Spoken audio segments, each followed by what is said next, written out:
What's up? Happy Thursday night, everyone. Welcome to another live stream. You know, I was getting ready to fire this up, and I see Maureen saying we're waiting, and I didn't really want to keep anybody else waiting. So here I am.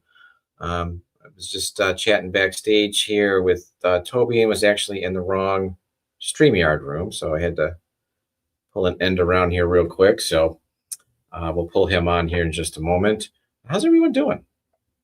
Good to see a few of you guys last week briefly. I got to see Liz. How you doing, Liz? We got Corvette Trey here. Corvette Trey, what is going on? What's the update here, guy? I think we're all kind of waiting on pins and needles for updates. So hope everything's all right. Roger Reese, if my Delta Wi-Fi works, I'll join later on. I mean, you're in the air again, Roger.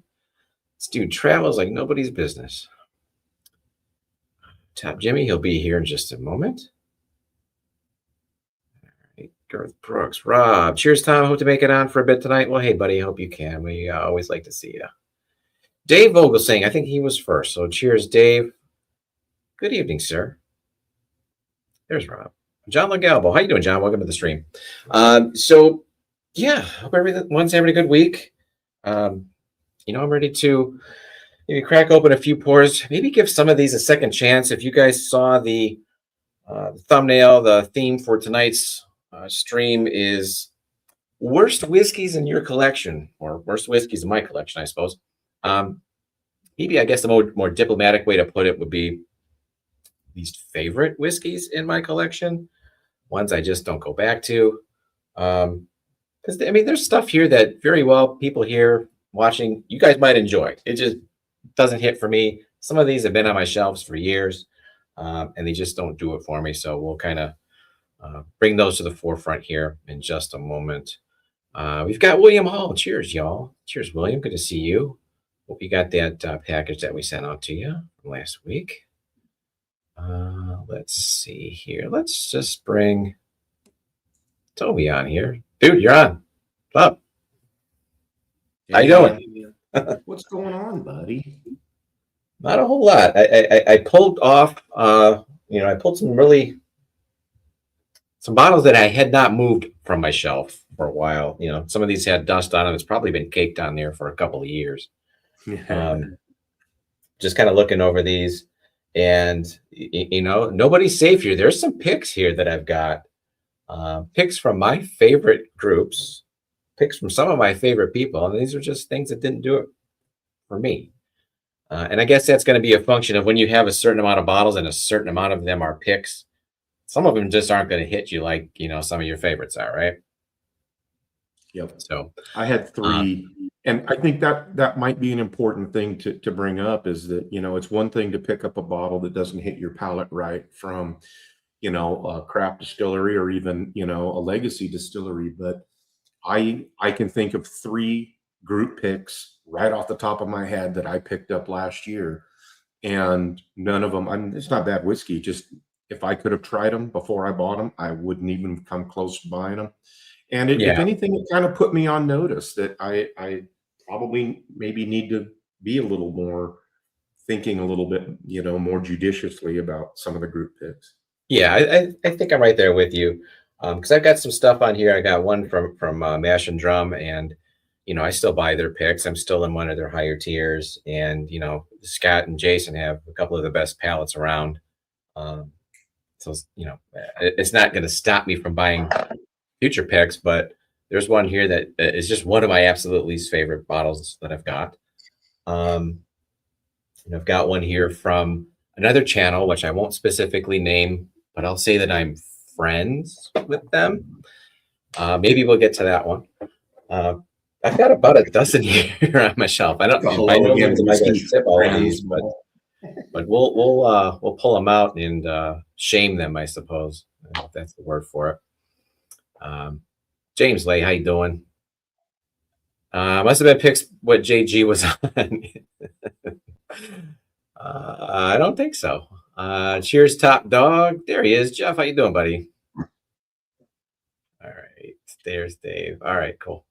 All right. So the first one, this is the first one that comes to my mind when I think about my least favorite whiskeys, things that I bought just didn't sit with me with it at all. And this is the one that comes to mind for me right away, Toby, and it's the 1792 Sweet Wheat. Yeah. This one in particular is probably 5 or 6 years old. Right. There's this much of it left, and I've probably sampled this out to 3 or 4 of my buddies. I've probably not sipped it more than I don't know 4 times. Right. I remember being excited to get this because it was one of the harder ones to find at the time, and cracking it and thinking, wow, this tastes like wet cardboard. It had that kind of vibe to it, and I just never really got over it. And I've liked other things from 1792, like their bottle and bond is good. The 12 year is good. I've had single barrel picks that have been fine, but this Sweet Wheat for me just is terrible. And what hurts me even more, I think, is the fact that when I got it, since it was so hard to find, I think I paid maybe like $20 over MSRP, which looking backwards, just kind of, what was I doing? I wonder if it's gotten any better, Toby. I don't think I've opened this bottle in probably 3. That's the whole point, dude. Quit talking about it. It doesn't smell awful. I think it was just the taste. All right, so here's Marty. Marty says, gave my sweet wheat away. That sounds weird when you say it out loud. Gave my sweet wheat away like a year ago. Yeah, I probably should have done the same thing here, Marty. All right, well, for a very small sample of this, shall we? Go with a small taster here tonight. JG, not so sweet. Marty, that sounds dirty. Yeah, right, Rob? When you say that out loud, it sounds illicit? All right, we got a little bit of it in the tasting glass here. All right. Cheers, y'all. Oh, yeah. Now that I got my nose right into it, Toby smells shitty. I don't own a single love 1792, and they're all over the place. I could, but that one has been such a divisive bottle. I wouldn't even think about it. But I know some of the full proofs, people really dig them, and yeah, full proof is decent, and a good value bottle too. Yeah. This is, I think, non-age stated, but it's what, 91.2 proof, so it's not overly proofy. There's not a whole lot going on other than the one note, which to me kind of translated into wet cardboard. All right, I'm gonna dust off. Which one did you grab first? So this is the bottle that started off the bad reputation of this whiskey distillery. There's Castle and Key Bourbon, batch 1. Batch 1. Okay. We've all been waiting ever since this came out for the whiskey to catch up with the beautiful bottle. And along with batch 1 bourbon comes the batch 1 wheated bourbon. Came out same time. And so I've got them in the glass here, and I'll be honest, they're not as bad as I remember them. They're definitely not good, but they're not they're not mellowed out a little bit. Yeah, I think that was the wrap with Castle and Key. They have the beautiful grounds, the great tour, the nice looking bottle. That was a pretty highly anticipated release, right? The batch 1. Yeah. And everybody that I know that went there said, hey, the gin is pretty good. Yeah. Nobody seemed to like the whiskey.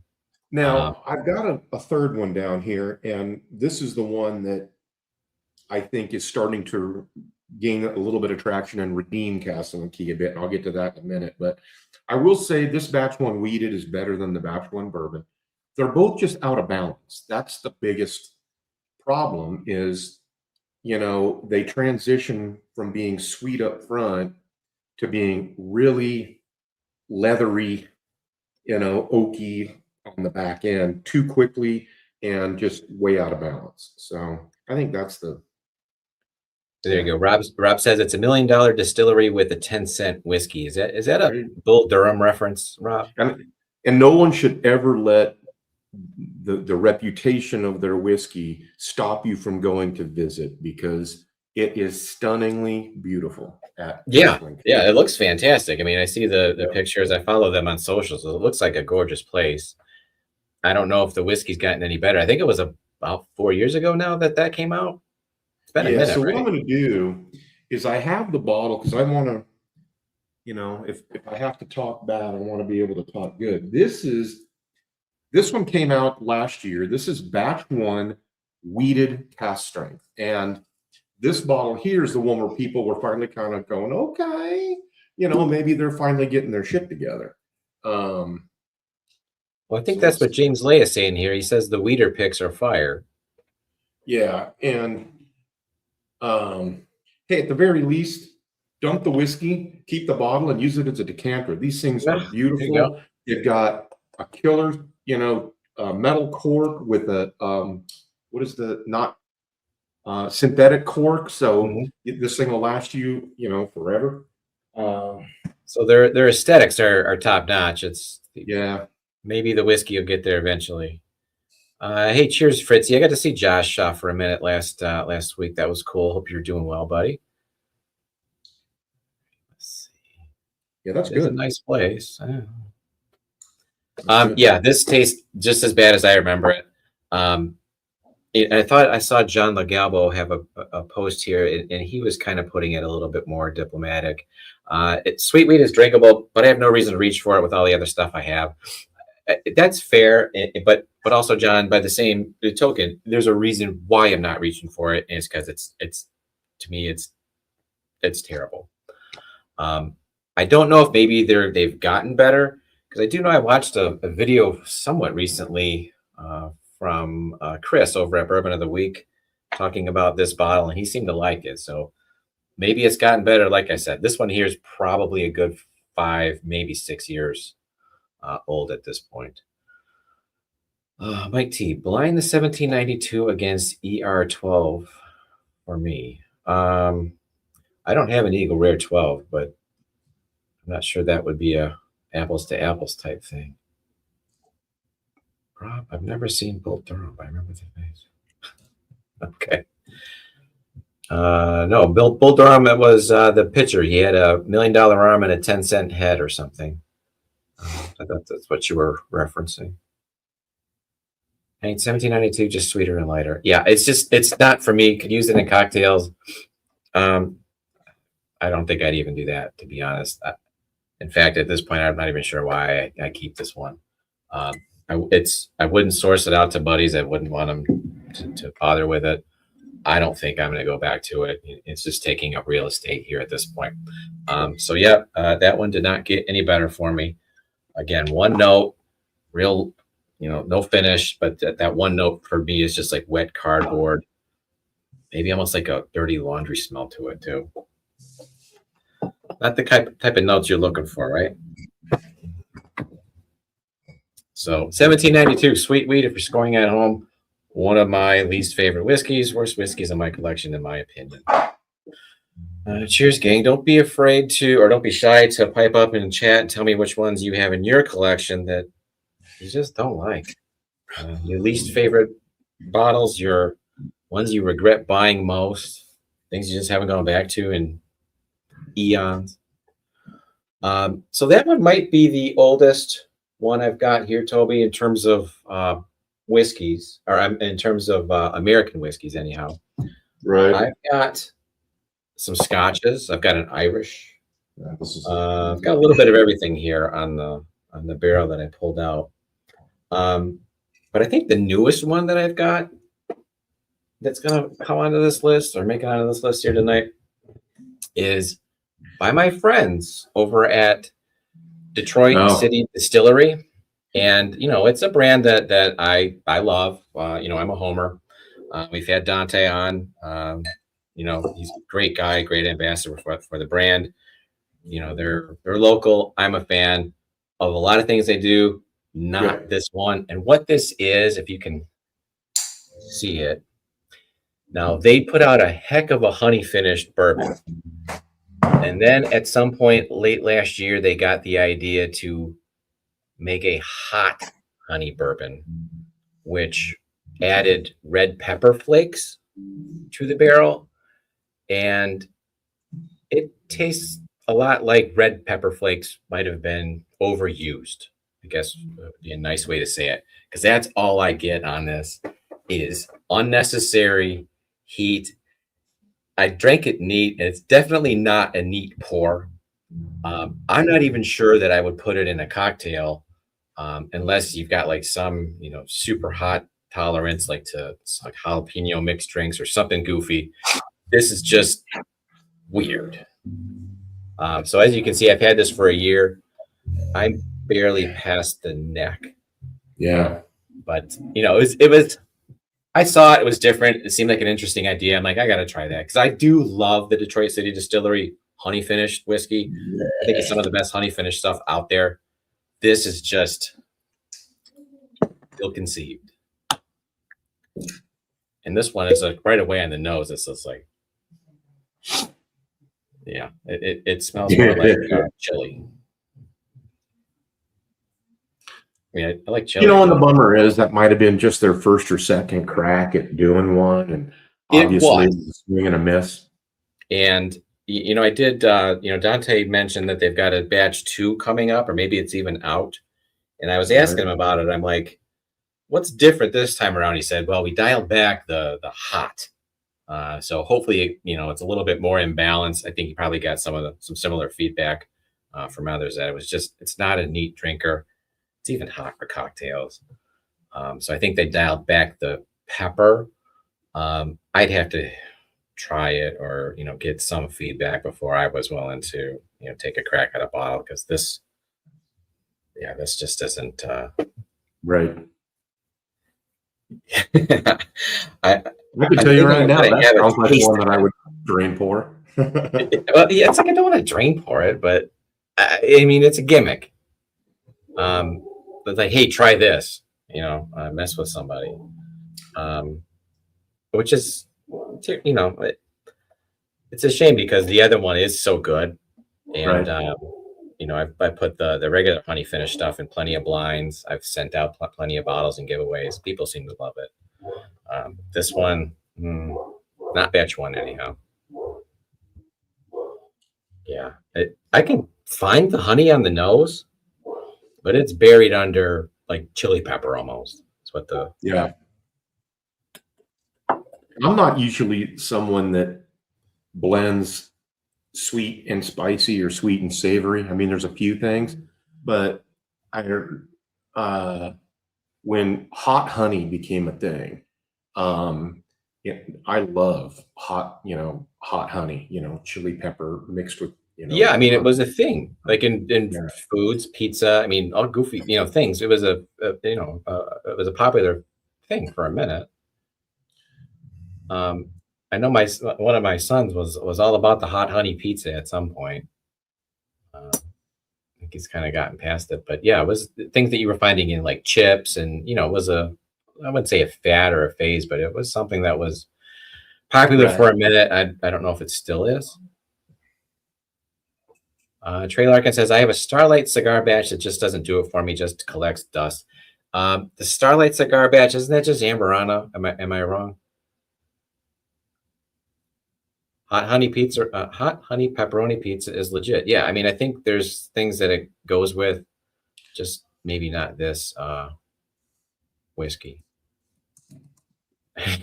James, like not bourbon, but Red Empire Gnarly Burl Batch 1 just sucks. I've not had a lot of different expressions from Redwood, but they've kind of been all over the place. There's been a few that I really enjoyed. I want to say there was like a Haystack Needle or something that was really good. But there's been others that I haven't been crazy about. Arrogant Bastard from the Foundry Distillery here in Iowa. Not good. The Foundry. I've never heard of that one, JG. Is it super duper small, or just new, or just not good, or what's this scoop? I've never heard of that one. Right. You know what? And I tend to do this, Toby. You got to wrangle me in. I forgot to announce that we've got 2 giveaways here tonight. Well, you got to get the banner back up too. Well, there we go. We got 2 bottles up for grabs tonight, and these are not bottles in our worst whiskeys list, by the way. These are completely different. Toby's got an Eagle Rare 10-year store pick from Justin South of Bourbon.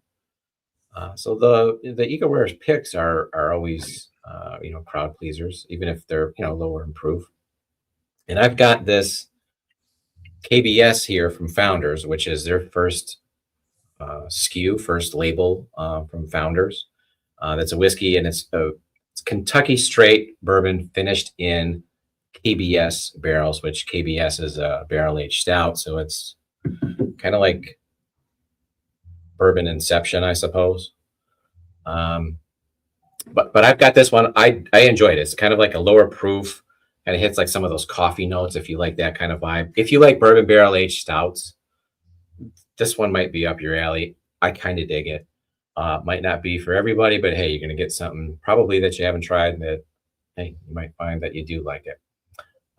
Haystack needles are either really amazing or really bad. Okay, so they're kind of all over the place like the rest of their brand, it sounds like. Paul P says, I poured out a handful of bottles over the year, but have now given them to Travis or one of my other buddies. For them to pour out, or just because you don't like Travis that much? I'm just kidding. Hot honey will mess up some coffee.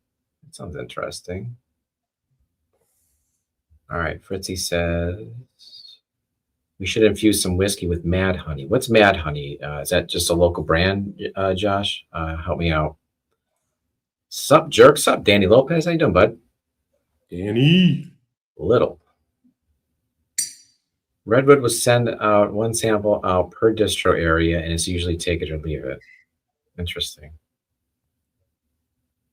Yeah, it's not a brand that I reach for. I got a bottle that I won recently from Redwood Empire that I haven't cracked yet. I think it's a weeded. Travis will drink anything. Poor Travis. Oh, Travis catching some heat in here tonight. Little Book Chapter 6 was the worst, but all gone now. And a Frey Ranch Farm Strength Single Barrel is the worst I have now. So bad. I can vouch for that Little Book Chapter 6. I want to say you lent me that one to do a video a while ago. And that's definitely a top 3 worst whiskey I've ever had. Contenders. It was terrible. Bookers, as long as I can buy the regular Bookers at Costco and get them for whatever Costco sells them for. I mean, it used to be $85. Now I think I saw a picture recently where Costco was selling like the first or second one from this year for like $50 or $60. I mean, if I can get them like that, I'm always going to buy the Bookers, but the Little Books and what's the other Bookers? Is it Reserves? Reserves. Those I'm always going to try them beforehand. And luckily, Liquor Barn usually has them to where you can try them. They're pretty friendly about that. Yeah, not everywhere will do that. Right. The Bookers, to me, are hit and miss. I've got one I really like and one I really don't care for. I did see Brandon Whiskey Weather posted earlier. It was either today or earlier in the week. He was at a Costco in Kentucky there, and they had the latest Bookers for like $57. That's it. That's the picture I'm talking about. So if I saw one for $57, I would buy it and take the risk because up here, at least for a while, they were like 120. They're now down to I think either 99 or 89. Right. So I think they're kind of sitting a little bit more. I still think they're a bit overpriced, but geez, if I get it for $57, I'd be in for sure. Yeah. Scott Artfully Bourbon. What's going on, dude? How are you, man? I try to live by life's too short to eat bad food, drink bad wine, drink bad whilst whiskey included. We only get a finite bummer number of pours to enjoy, so they should all be something we enjoy. Good point. Very profound words from our friend and Paul P. wise individual, Paul P. Yeah, I mean, you're right. And I've kind of done that recently where I'll be hanging out at home on a Thursday or Friday, and I'll pour something, and like the first sip or two is like, wow, I really hate this, and like I'm not gonna suffer through the rest of the pour. I'll dump it out and go to something else. There's no point in just drinking it to get rid of it. If you don't like it, just get rid of it. Man, honey has hallucinating properties. Okay. Let's see. Beach Sand Bourbon. Cheers, guys. Hey, cheers to you. Welcome to the channel. Good to see you. Shit, Paul's never sold. I think that's what made me say that he's wise, because that anybody that uses the word whilst, they're probably somewhat educated or a good bullshitter, or maybe both. Freaking phone typing and certain. Oh, so it was AI that came up with that. Okay. Then again, okay. Maybe you don't need to give Paul so much credit. All right. So yeah. All right. Did I pour a little bit of this or not? Or is this still the sweet wheat? Oh, this is that pepper.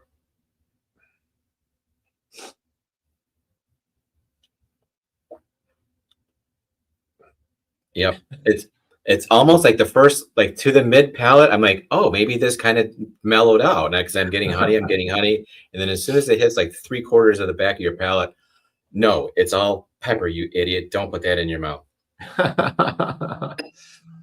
So we had the, really popular bottle that came out, I don't know, maybe year and a half, 2 years ago now, the Smoke Eye Hill. Everybody was going nuts for the Smoke Eye Hill Blue Label. And, and I bought 2 or 3 bottles of that, but I also bought, just because I like to try different expressions, different proof points from the same distillery. I bought, their entry-level proof. That's okay. This is blue corn bourbon, same as the cask strength, but this one comes in at 93 proof. So it's the same mash, same age, just much lower proof. Yep. And it don't work. As of tonight, this ranks lower than batch 1 and batch 1 of Castle and Key. Okay. Yeah, it is. And again, it didn't work for me when I got it. It didn't work for me a few times after that, and it still ain't working. Yeah. And yeah, there's things like that I've got here that I'm looking at. I'm like, there's probably people that do dig some of this stuff. Now, maybe not so much anymore, but the next one I got here, this bottle's actually almost gone, and I'll tell you why in just a moment. Oh, but this is RD1. This is their bourbon whiskey finished with Brazilian Amburana wood.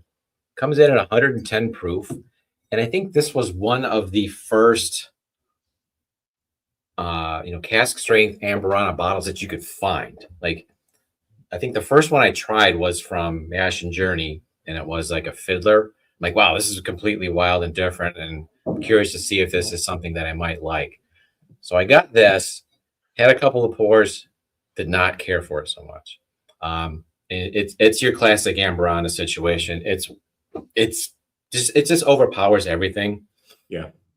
It's not unpleasant. It's just cloying, and it's over the top. Now, that said, it's mostly gone, and the reason is that Tyler actually liked this one. Cheers, Tyler. I'm assuming that's Tyler right there. Tyler or his buddy. But Tyler did some damage on this one, and as somebody who is new into whiskey or just getting into it, that sweetness probably is much more welcoming than the heat of deep bourbon. So I probably had it down to about the shoulders here, sampled it out a bunch, and I'm guessing Tyler probably did the rest of it. But one I really haven't gone back to. It tastes like, again, most other Amburana finishes that you've had. There he is, copping to it. Yes, it is, and it was me. Wahaha. Well, no, I mean, I think we talked about that a while back. I think it was just one of the things that somebody that was new into whiskey found approachable because it was so sweet. Here you go, John Logalbo. I gave my RD1 Amberana to my 22-year-old son. He happily drank it. I mean, bingo. Yeah. That's where That's we're just sitting. And my cousin, when we were in, I think it was when we were at Bardstown last year, we met up with her, and she had given Tyler a bottle of RD1 maple finish for his birthday, and he really liked that one too. And again, really sweet profile, but just not really where what I'm looking for, or things that you know that I'm gonna sip anymore. But you know, it has its place, and maybe that their demographic or wheelhouse is 20 to 22-year-olds.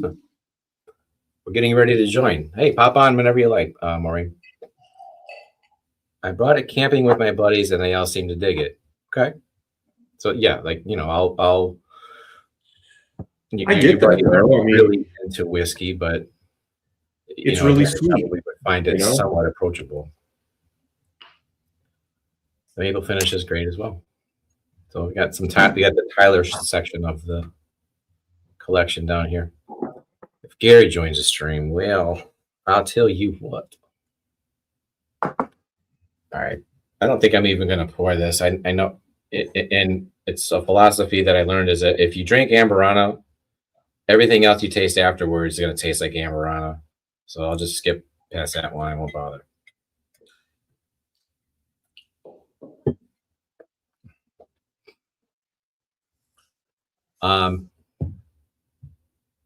Do those guys have the link, Toby? Yeah. Okay. I posted it on our group chat. Was it after we fixed it, or was it the first one? No, both. Okay. Because the first one. No, I don't think I posted the first one, but they have the second one. Are they saying it's not working? All right. Well, if you have an issue, Maureen, just let me know. I'm posting again. Because I was in the testing. Yeah. So they've got the current one for sure. All right. Bardic camping. Where did I leave off? We are talking about sweet finishes. Have you talked about the wise one yet? No, we're actually talking about my least favorite whiskeys in my collection down here, which might be the converse of your favorite whiskeys as it works out. Well, yeah. I mean, if somebody's just getting into whiskey, probably they're going to gravitate more towards sweet first than they are going to be towards that tracks. Heavy rye or oak and leather and all that kind of stuff. So I get that, All right. So Beach Sand Bourbon, we are taking our neighbors on their first ever bourbon trail adventure in the next 2 weeks. Wow. Well, that's to be fun. As long as they're open about, trying new things, maybe kind of figuring out, what they might like and, just kind of going with the flow. I think that should be fun. Okay. Yeah, it looks like Gary tried to connect. Now it says device is not connected. All right. I'll pop back on whenever you feel like it, Gary. Beach Sand Bourbon, where are you staying down here in Kentucky? What's going to be home base for your bourbon trail adventure? Yeah, you can attack it any number of ways. Right. All right. How many? Okay, so I'm up, I think. All right. So I've got again 2 from the same distillery, and I picked these up for a reason, and these are both Nelson Brothers. Okay. And the reason I picked them up is because I really love we all know, the Bell Mead label. Right. I was going to say, is it relabeled? Well, so when the Bell Mead label went away, Nelson Brothers had bought it, but they've only recently just started releasing, back under the Bell Mead label. This, the 107.8, was supposed to be their replacement for the Bell Mead, and it's not. And then I have the one that's a lower proof. They're mid, at best. I'd say they're better than everything I've had tonight, but they're just they don't come close to what Belle Meade was. So but even the it's new, not, it's not as newest catchy as a Belle Meade, label either, for for whatever that's worth. yeah. You know what? Before I move on to the next one, I want to say what caused me to go right out and buy this one is at some point, the Bourbon Junkies posted a review on it, and it was Dan that raved about it. Said go right out and buy it, and I'll be damned if I didn't. So Dan, if you're watching, or Brandon, if you're watching, you tell Dan. I blame him for that. But I think really early on, when Amburana first hit, they were one of the first ones to do it. Yeah, and I think it was so new that there were a number of people that gave that a positive review because it was the new shiny thing. And if you're gonna do Amburana, go big or go home, and that one goes real big. Yeah, I think it was a while before people realize, or the distilleries realize, yeah, you don't need that much. You don't need that much, and it's now almost if you see anything that's got an Amburana finish, it's like they try to dial it down to as little as possible because it still goes a long way. Okay. I have yet to figure out the best way to navigate the Bourbon Trail. September 27th. Okay.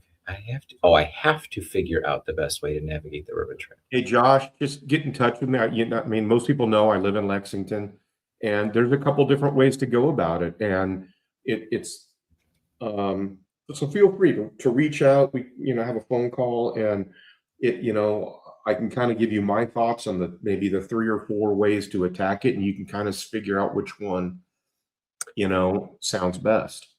If I give you any recommendation, and it's not, go to this place or go to that place, it's maybe figure out a couple of places that you do want to go to and take your time, as opposed to, having it on your agenda that I've got to go to 3 different places today. And what you end up doing is probably hurrying too much, maybe missing out on more, intimate experience, or things you might have missed out if you feel like you're rushing. I know that everything's in front of you. The feeling is I gotta try all these different things while I'm down here. But I think if you go about it a little bit slower and take your time and maybe figure out a few places that you really want to try, that's probably the way to go. Unless you're just one of these people that can go have a pour, go to the next place, and that's the way you want to go. I wouldn't recommend it, but that's me. Pulpy, cheers. All right, so I'm gonna go to another one here. All right, this is something different. I don't know that I really talk about Irish whiskeys on my channel, and I only got a couple. Usually around St. Patrick's Day, I want to reach for something Irish. This is one of maybe 2 or 3 Irishes that I've got, and it's Sexton. And from what I gather, why it sells is it's got this unique. Was that a hexagon? Yeah, that's 6. So yeah. Okay. No. So that, cheers! Shout out to my geometry teachers from 100 years ago. But yeah, it's got this goofy bottle shape, and I kind of was thinking that it's sort of like the Blantons of Irish. Probably gets more attention on the shelf because it's got the the goofy shape. But whereas Blanton's is actually decent whiskey, this is awful. If you plan too much, it can get overwhelming for sure. Yeah, absolutely. Cheers, Gary. Cheers, Maureen. How are you guys doing? Doing okay, and my computer is apparently doing better now. Oh, that's good to hear. Yep. So I did have to go looking. Well, I know you're strictly top shelf over there. Nah, not strictly. We do have a floor, Yeah. Do you? You have floor whiskey? Yeah, unfortunately. That's where we put the shit. Every time we get rid of the floor whiskey, it just seems to come back. It's like the tide. But the first one that I have that was kind of disappointed in, it's a Yellowstone from back in 2020. It's the Armagnac finished. And I was excited about this because the Bardstown Bourbon Company, the Chateau de la Baude one, was the first Armagnac finish I ever had, and that was freaking delicious. And it's like, ooh, more Armagnac finish, sign me up. And I don't think the Heaven Hill sourced whiskey that they used on it plays as nicely with the Armagnac as the, I don't know, 12-year MGP Which plays with the Armagnac. Gary, which release is that? Which year? 2020. 2020. Okay, I don't have that one. So I'm gonna go back to it. I mean, I've gotten halfway through it, but it's, it just didn't have the pizzazz that I was really hoping for from this. I think a lot of Yellowstone is try before you buy. Most things from Yellowstone. I got one of those too, but it was a different year. And it was one that I thought about grabbing here because it was pretty underwhelming, but it's not Armagnac, it's a Marcella. No. Okay. This was the 2022. Yeah. And this was a pricey bottle, if I remember. It was probably over 100. Yeah. I'm trying to think. It was like $1.25 or something like that. They're over 100, but not by a whole lot. Yeah. Have they dialed down their prices since then? Because I want to say that these don't do very well. They sit.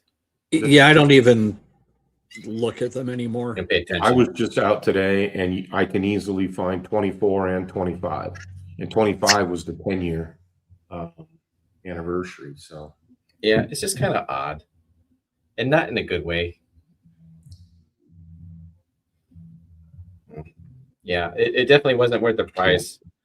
It's not the worst thing I've ever had. It's just it's mid. Yeah. But I think at the time, oh my God, it's a limited edition. I got to try this one. And yeah. Well, there you go. I think for a lot of people too, it was like a limited edition. That's a limited edition I can actually buy. Right. Because it's so many of them, at least prior to and there was a bit of that, right? For a while, the hype was kind of getting the best of everybody. Yeah. Look at this guy, Mr. Larkin. Cheers, Trey. Apparently, I got to go change my shirt. I don't know if he's trolling you or if he's giving you a compliment. It's hard to know. I think it looks great on you, Gary. How about that? Thank you. I don't know. I was about to tell Marty, stop flirting with him. And if need be, there you go. Go incognito mode. There you get that Unabomber look. Yes. All right, Gary, you need to monogram it with WWBC. There you go. Yeah. Some merch. That would just be with a Sharpie to get it properly for the channel. Right. All right. The biggest thing that sucks about Yellowstone is that the juice doesn't match up with the people. Danny and Steven are both amazing guys and are pillars of the whiskey world. Don't know much about them. There was a spell where they put out some picks, single barrel picks from Yellowstone, and a couple of stores had them. They were decent. Not super pricey or super great, but they were decent. So maybe that's why I was excited to get that one when I did, and it's just Corbett Trey, what's going on, dude? Any updates, buddy? Some Trey. Just killing time. It sounds like. Cheers, Greg. I think they started getting Kelly prepped. Okay, so it could be minutes, it could be hours, I guess, right? More like hours, I'm guessing. Oh boy. All right, well, hang in there, buddy. Yep. You need to post these channels so we can sub. You know what? Our buddy that usually does that, Gunderson, Eric Gunderson, is actually on vacation in the Upper Peninsula here in Michigan. I don't think they've invented internet up there yet. But if anybody wants to post links, go for it. What links are we trying to post? I'll do it. Yeah. Hoping for nothing but the best. Trey, prayers your way. Yes, Shit, did I just fuck up? Just killing time in the room until Little Miles decides to pop up. Probably going to be tomorrow. Okay, so all right, just kind of taking it easy and counting down the hours, I suppose. I remember those times, man. People on the screen. Somebody put up. There you go. Whiskey Nose got it. Gary's channel. If you guys aren't subscribed to Gary's channel, Here you go. Good call. No, It's check him out. definitely worth a look. It's definitely worth the time that you'll invest in watching it. The whole 30 seconds. Is that fair? Yes. No, if you like satire, go check out Gary's channel. Yeah, the 30 seconds to a minute you waste. Yes. So another one that I pulled. Oh, That doesn't surprise me. And again, we were much heavier into wine before we landed in whiskey. So when it was the Sauterne finish, I had grand hopes for this because there's some great Sauterne dessert wines. I was hoping this would come off more, kind of like an ice wine finish or something. Also broken cork, so now I hate it even more. But take that, Gary. Yeah, Right. you whiskey. But to me the finish just fought the whiskey on that one. Yeah. It just I do like and everyone always tells me I'm pronouncing it wrong, but I don't care. The one after the Cavados finish, I like. The cognac and rum finish before that one, I liked, but yeah, I've stopped buying the Blood Oath. Also, when they bumped the price up over 100, that also put me off of it as well. I think those got so hyped that by the time I could get one, they were about 150, and I didn't want it. That does come in that cool box, though. I mean, so there's that. If you want. Lux Row Bloodbath. Yeah. You're gonna get a strongly worded letter, Gary. Yeah, and when I visited Limestone Branch, they're phenomenal down there. I got to sit one time. There's a group of people, including Steve Beam. Just as pleasant as can be. I've had quite a few Yellowstone picks that I haven't been disappointed in. So it's I don't want it to seem like I have something out for them or Lux Row, but those I looked at what's still here that I haven't either. The Thomas Moores I've given away. Otherwise, I might be pulling those off the shelf, and a few other things that it's like I've moved on from, like the early New Holland. I think it was the early beer finish bourbon, like the 80 proof. That was not. I did not care for that at all. Yeah, those aren't my favorite. Even the ones they've got now, they're better, especially at the elevated proof points. But still, out of the stuff that they do, that definitely not my favorite. They've got so much better stuff. Valentine Hanachek says just drink it. One philosophy for sure. I mean, when you got about 200 open bottles that you'd rather drink in front of those, they sit. There's some sort of a natural selection, right? Yeah. All right, Trey, what do you got? Well, let's see. I think I mentioned something in chat about having a couple of obscure local things. And here's one just for Marty that I just poured. And this is a little place up in Virginia. It's called Axe Handle. Okay. And this is actually their own juice now. It's a bottled in bond. And it's very young, very green. Grainy. Very grainy. Give me an excuse to go back and try it again. It hasn't gotten any better.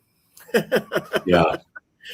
So, but You that's you always hope you root for the home team, so to speak, and I'm guilty of doing that here in Michigan. Like I said with the Detroit stuff, I always will give them the benefit of the doubt. But this one, the hot honey, that's not that's a fail. Let's see what else do I got here. That's a shame because that was a killer label on that bottle. Yeah, I did dig the label. I mean, they kind of got like the iridescent reds and yellows. That was cool. A little bit different than the regular honey finish label, but yeah, the juice ain't worth the squeeze on that one. All right. Some Tri-Cities.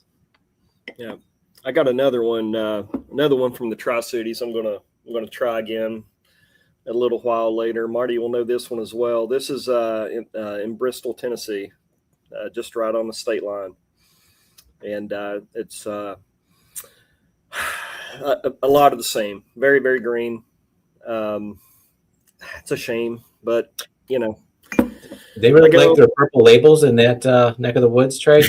Apparently so. Yeah, I don't get it. Yeah. Actually, they have a black label one as well, but that particular one is their cast strength, and hey, I supported them. I mean, you know what? Support them. Hope it's hope for the best. But if it's not good, it's not. There's no harm in calling them out either. Hey, do better. Yeah, I haven't been back to that place in 2 or 3 years now. So yeah, maybe. Now here's one that's a well-known distillery or NDP. A lot of people dig it. I've yet to find anything that I've really enjoyed from them, and that's Angel's Envy. Yep. And this one was actually a single barrel store pick from a store that I was buying a lot of their picks at the time, and they've had a lot of good ones. And I was like, yeah, Angel's Envy, it doesn't really do it for me. He's like, oh, trust me, it's good. It's good. And so I did. I picked it up. I had a pour, and it's not. It's really not. And I was really pissed that the guy sold me on it. I don't know that I bought another one of their picks since this one, because this one it's just not good. I don't care for Angel's Envy overall, and I thought maybe this was going to maybe be the one that swayed me. It's not. And it wasn't cheap either. It's just there's something about Angel's Envy and the whole what is it? It's a port finish, right? Yeah, port wine. I've had port wine finishes. I think they're usually in rye that they play better with. There's their bourbon and the port wine barrels, just something, I don't know, tannic or drying. It really doesn't sit well with me. But yeah, Angel's Envy, just overall as a brand, to my palate it's a nah, man. Yeah, about the only thing I really like from Angel's Envy is their finished rye, and you got to be in the right mood for having that, because that is 100% dessert. Their rye to me was like the first one that I really got that pronounced spearmint note and did not enjoy. SWVA.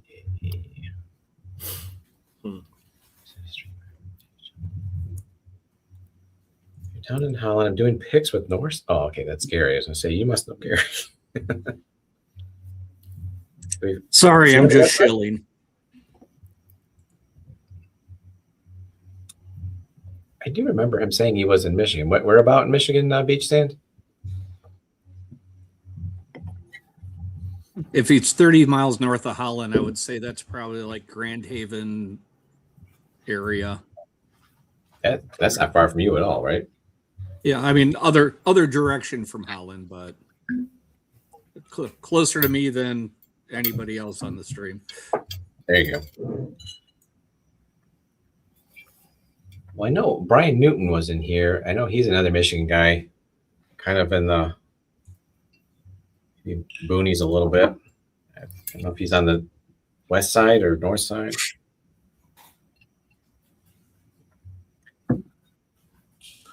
All right, I got two more here, and these are ones that just I'm a fan of some of what these folks do, but these ones have never hit me right. And it's the Bowman Brothers small batch and the John Jay single barrel. And I realize these are single barrels, and maybe this is probably my third one. Maybe I just haven't found the right one yet. But neither one of these, some people are going to love this. For me, it's more of a palate thing, I think, with both of these guys. See, now I think that the Bowmans that get the hype are the cask strength ones, right? I love those. A. Smith, yeah. Yeah, the A. Smith one. Yeah. I do love John Jay, but I'm with you. They do change a little bit. Yeah. For some reason, when they went to the green label, to me it seemed to take a slight step back. Yeah. I don't know. I still have one of the original ones back here, but saving it for some reason. I don't know. All right, so this just has like a tanginess that's drying on the back end that I just detest. Sorry, Angel's Envy. And that was one of those brands I told myself I wasn't going to buy, and then I did anyway. And so who do I have to blame for that?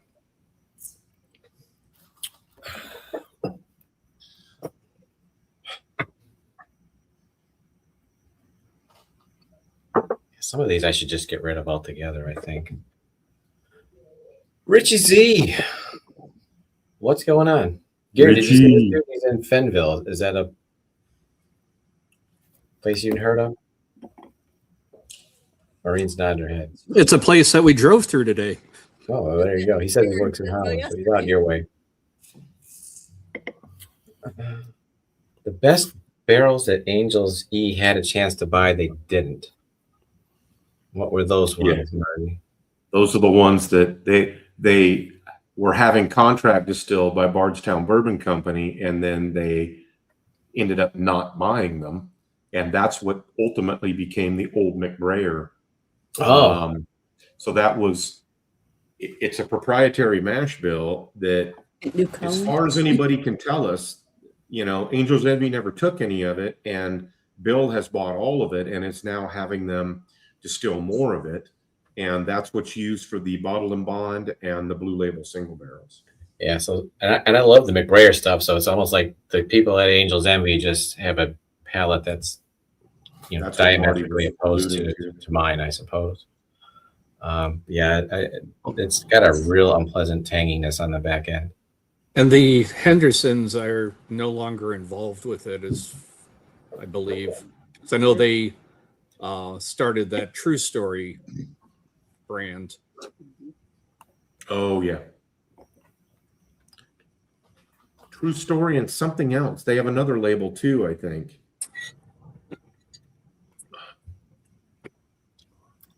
And they're affiliated with the Kentucky Castle in some way.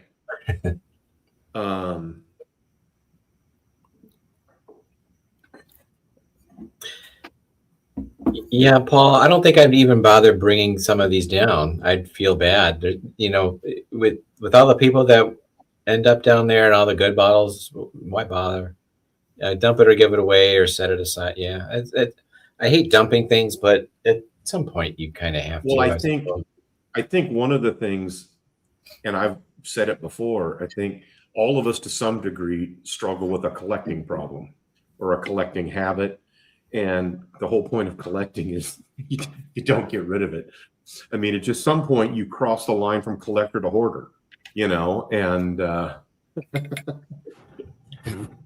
yeah, I'm going to be really suspicious if Paul shows up with any bottles on Tuesday. I'm going to see him next week when I'm down there for the Jack Pick.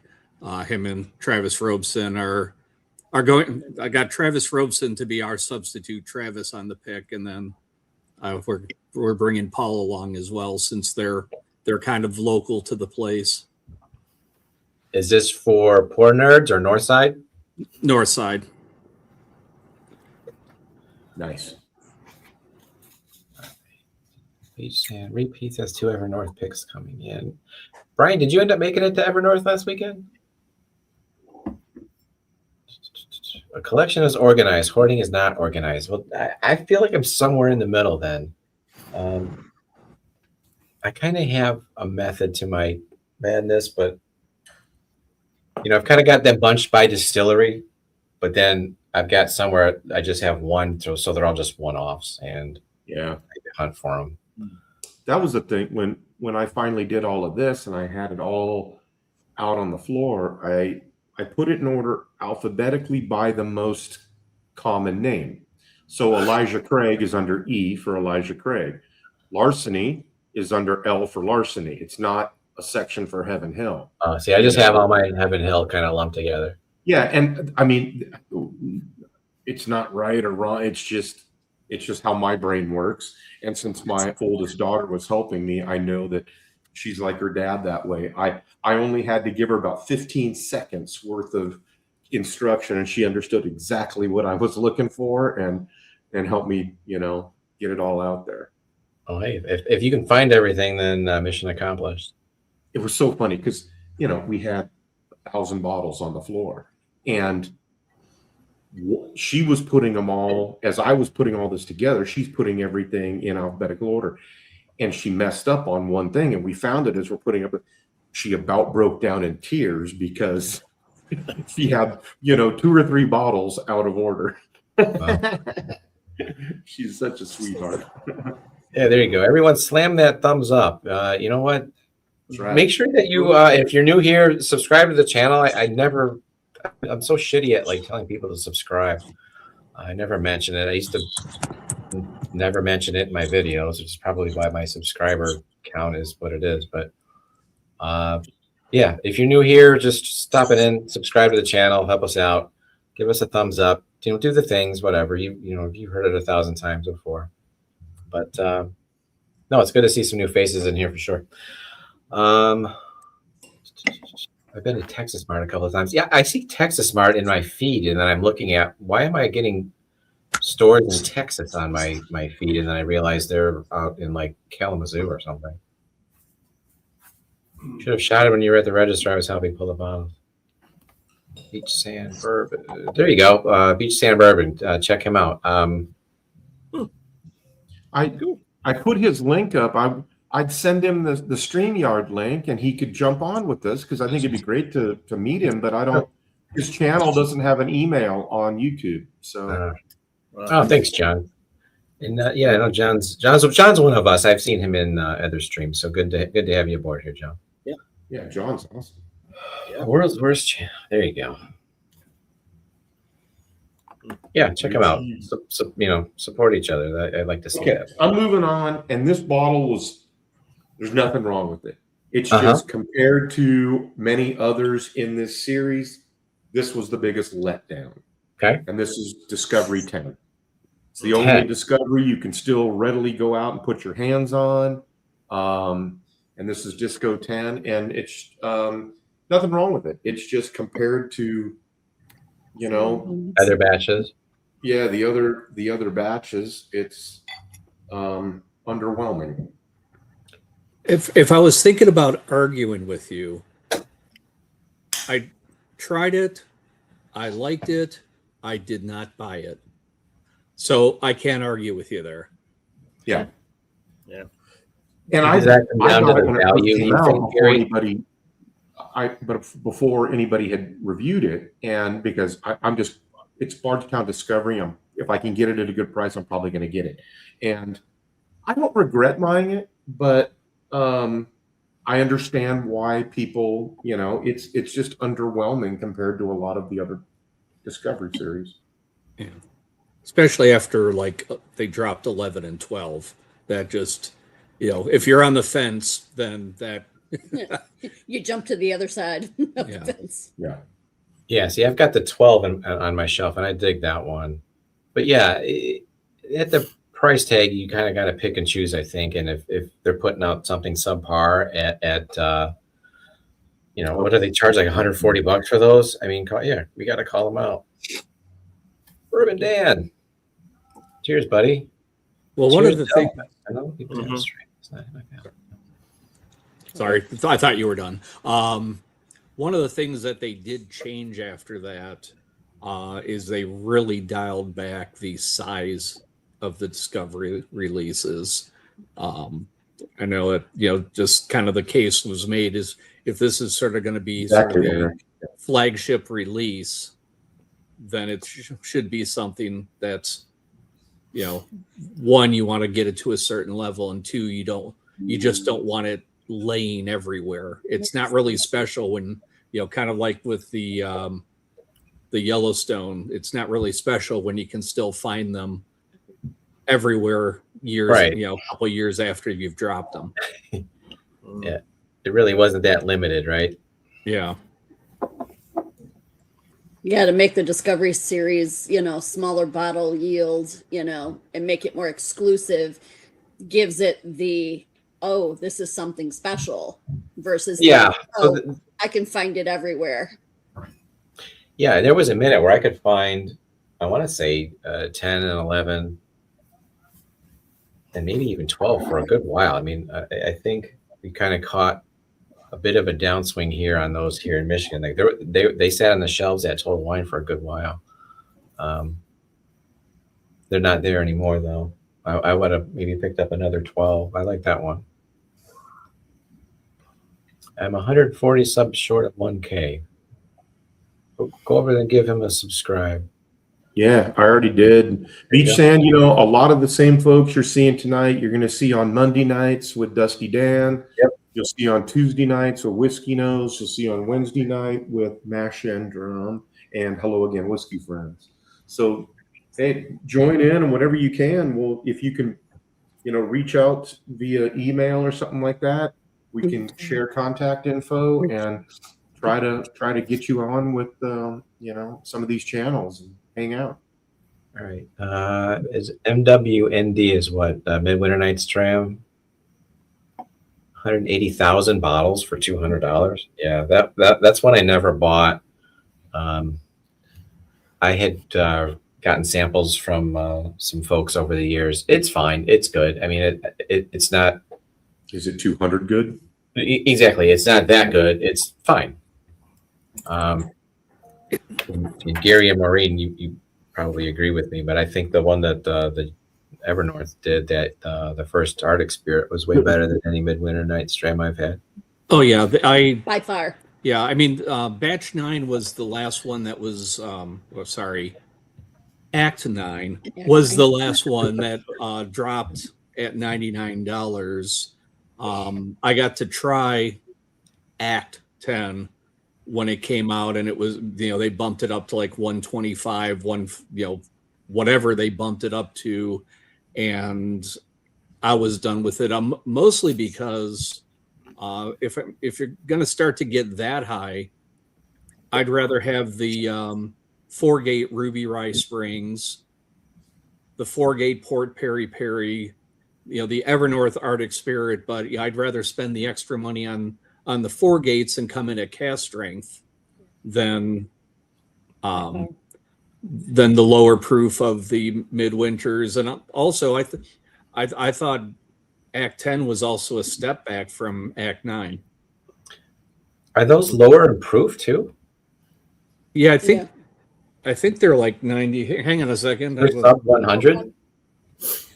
In any of the midsummer nights we've tried. Midwinter. I'm sorry, the midwinter. This ain't Shakespeare, dear. Thank you. I'm tired. 98.6 proof. Yeah, they've not been stellar, to say the least. There's so many things that we'd rather drink than that. And getting to try some of the other acts beyond that, it was like, no, not spending money on that. It's just not worth it, especially when there's things that we prefer.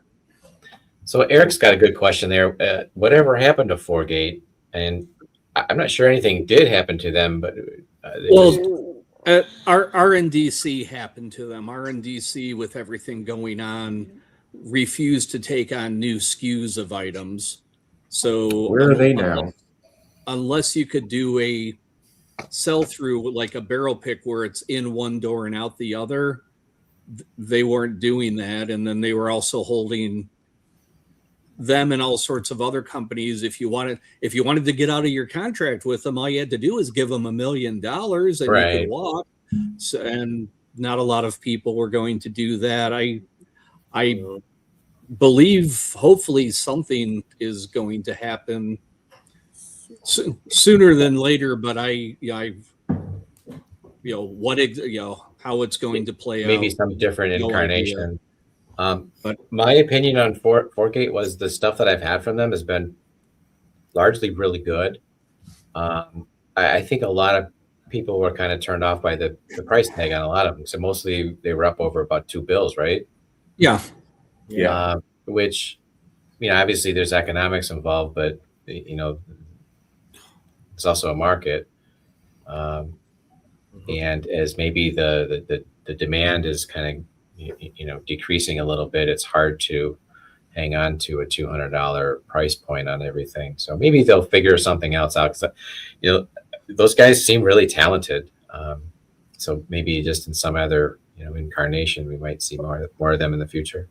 I mean, one of what they were doing is everything they were putting out was from a legacy distillery. It I think it was all at least 7 years, if not older than that. The barrels that they were using were some premium stuff. They were premium on every aspect. So that, there's price and there's value, and I've had plenty of things in the 150 to 300 range that have zero value to it. I always felt I was getting value out of the Forgates that I bought, and behind my fat head sits quite a few of 3 deep over there. I'm a fan. I found it worthwhile, them to be worthwhile. But yeah, that's me. That's not everybody. And if they weren't worth it and worth the quality too, when he started Pour Nerds, that would not have been his very first bottle to release. Yeah. I mean, and if that wasn't going to be stellar quality, they weren't going to put their names on it. So, and that was their first release. So they came out of the gate, with a really good pick with the Forgate. Yeah. 4 Roses in Calvin. Hey, Beach Sand had or I think it was hold on. Yeah, Beach Sand had a great question. What's everybody's thoughts on Old Carter? I know Gary's got some. Gee, I don't know what our thoughts are. I think what he's talking is the new stuff. And speaking of higher age whiskey, right now nothing's going into a bottle with them that's under 9 years old. Okay. I do know that they came out strong after the divorce, and sort of like the Mark and some partners bought when it went to sale in that. And I've gotten to try a fair number of the different state releases in that, and I think the quality is maintained. There's enough different profiles that he's put out where I didn't really care for the North Carolina release, but I thought the Texas, the Georgia were really good. I got to try the Indiana. So do you feel if they're going at MSRP for like $199 for the batches, I think they're still delivering. Okay. So you feel that Old Carter post-divorce as a total brand, there's always misses, as a total brand is living up to the reputation of pre-divorce? I think so. Yeah, everything we've tried has been stellar. And then one of the things is in this market is the pricing. And I think that's what so many people have questioned is, we see, Booker's taking a nosedive with its prices, and we see all the Sazerac stuff becoming more and more shelf stable. Does Old Carter still justify, these big price tags?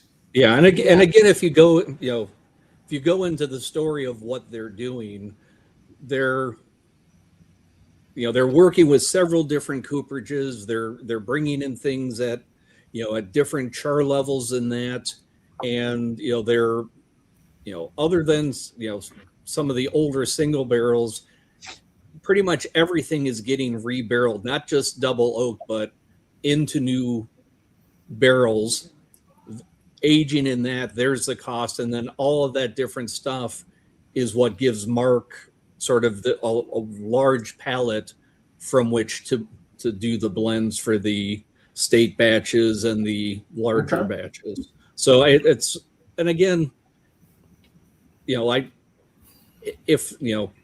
it's at MSRP, if it's at 200, it's a $200 whiskey. Is that tough when there's a lot of people dropping over stuff for less? Yeah, I'm not going to argue that. Morgate Andalusia Key 2 with a Guinness Stout on the side. Okay, there you go. There's a combo. All right, Richie. So I gotta come back around to this Disco 10, and probably the one that's obviously gotten the most mediocre reviews and that type of thing. But if you, like me, if you had drank this after drinking all of that other stuff that I've already had tonight, this is the best whiskey It's great. you ever would have had. That needs to be about pour number 7 or 8 to be good. Hey Tom, I got one here. I got one. So this is that Frey Ranch farm strength. Oh, there you go. So this is, and I haven't, again, it's only been drank down here because I give it to people kind of as a joke to be like, hey, try this. What do you think? And then I try to give them the bottle, and I'm like, no, just take it with you. No one, They're all like, no, no one thanks. picks me up. So it smells like if you put rubbing alcohol on hay. It's I'm gonna try it. it's farmy. Farmy. But for the show, I'll do it. You know what I mean? I'll play ball. I might have to get. I've got 4 or 5 bottles of Frey Ranch. I haven't pulled those out in quite a while. It's okay. Oh, I've had samples of Bad. Frey Ranch that were decent in blinds, but they do have a profile that it's crafty, or people say farming, and Yeah. then it's like, next oh, to yeah, craft that's what it whiskey in the is. Farm. dictionary, there's a picture of the folks from Frey Ranch. yeah, and I'm not trying to shit on Frey Ranch. It's just this isn't a good bottle. Yeah, right. no, I mean, Exactly. this is like anybody else. I mean, they probably got good stuff and bad stuff. I've had some that were good, but it's not my favorite. So you get rubbing alcohol and hay on the nose, and then you get a really intense black licorice profile, and it's just it's crazy. It's tough. Just probably not what you're looking for. No. All right, Those are all the farm strengths are all single barrels, aren't they? Yeah. Yeah, so that could be part of it. All right, so this one that I've got next is a brand in its entirety that I've tried several expressions, have not liked any of them. So it might be that I just don't like their profile. Oh shit! Or it could just Here comes his drum key. Yeah. Okay. No, you say drum key, but no, this is a Woodinville, and I've had maybe 5 different Woodinvilles, not liked any of them. This is probably 3 or 4 years old. It's this far down because I've sampled it out to folks. I probably only sat and drank it 3 or 4 times. But it's a pick. It's a pick from one of our favorite groups that we're all in. It's just one of those ones that I got, and I'm like, it's funny for me. I know that And- it's not good. Nope, I know you've had this one. Anybody that I've sent it to has been like, yeah, this is not the best.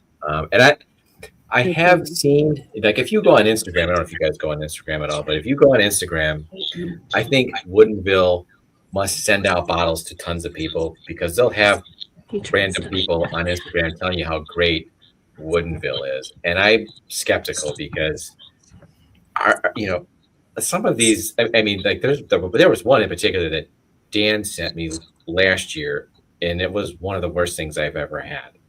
Wow. It might have been like a 7-year rye or a 6-year rye or something, but it was god awful. Huh.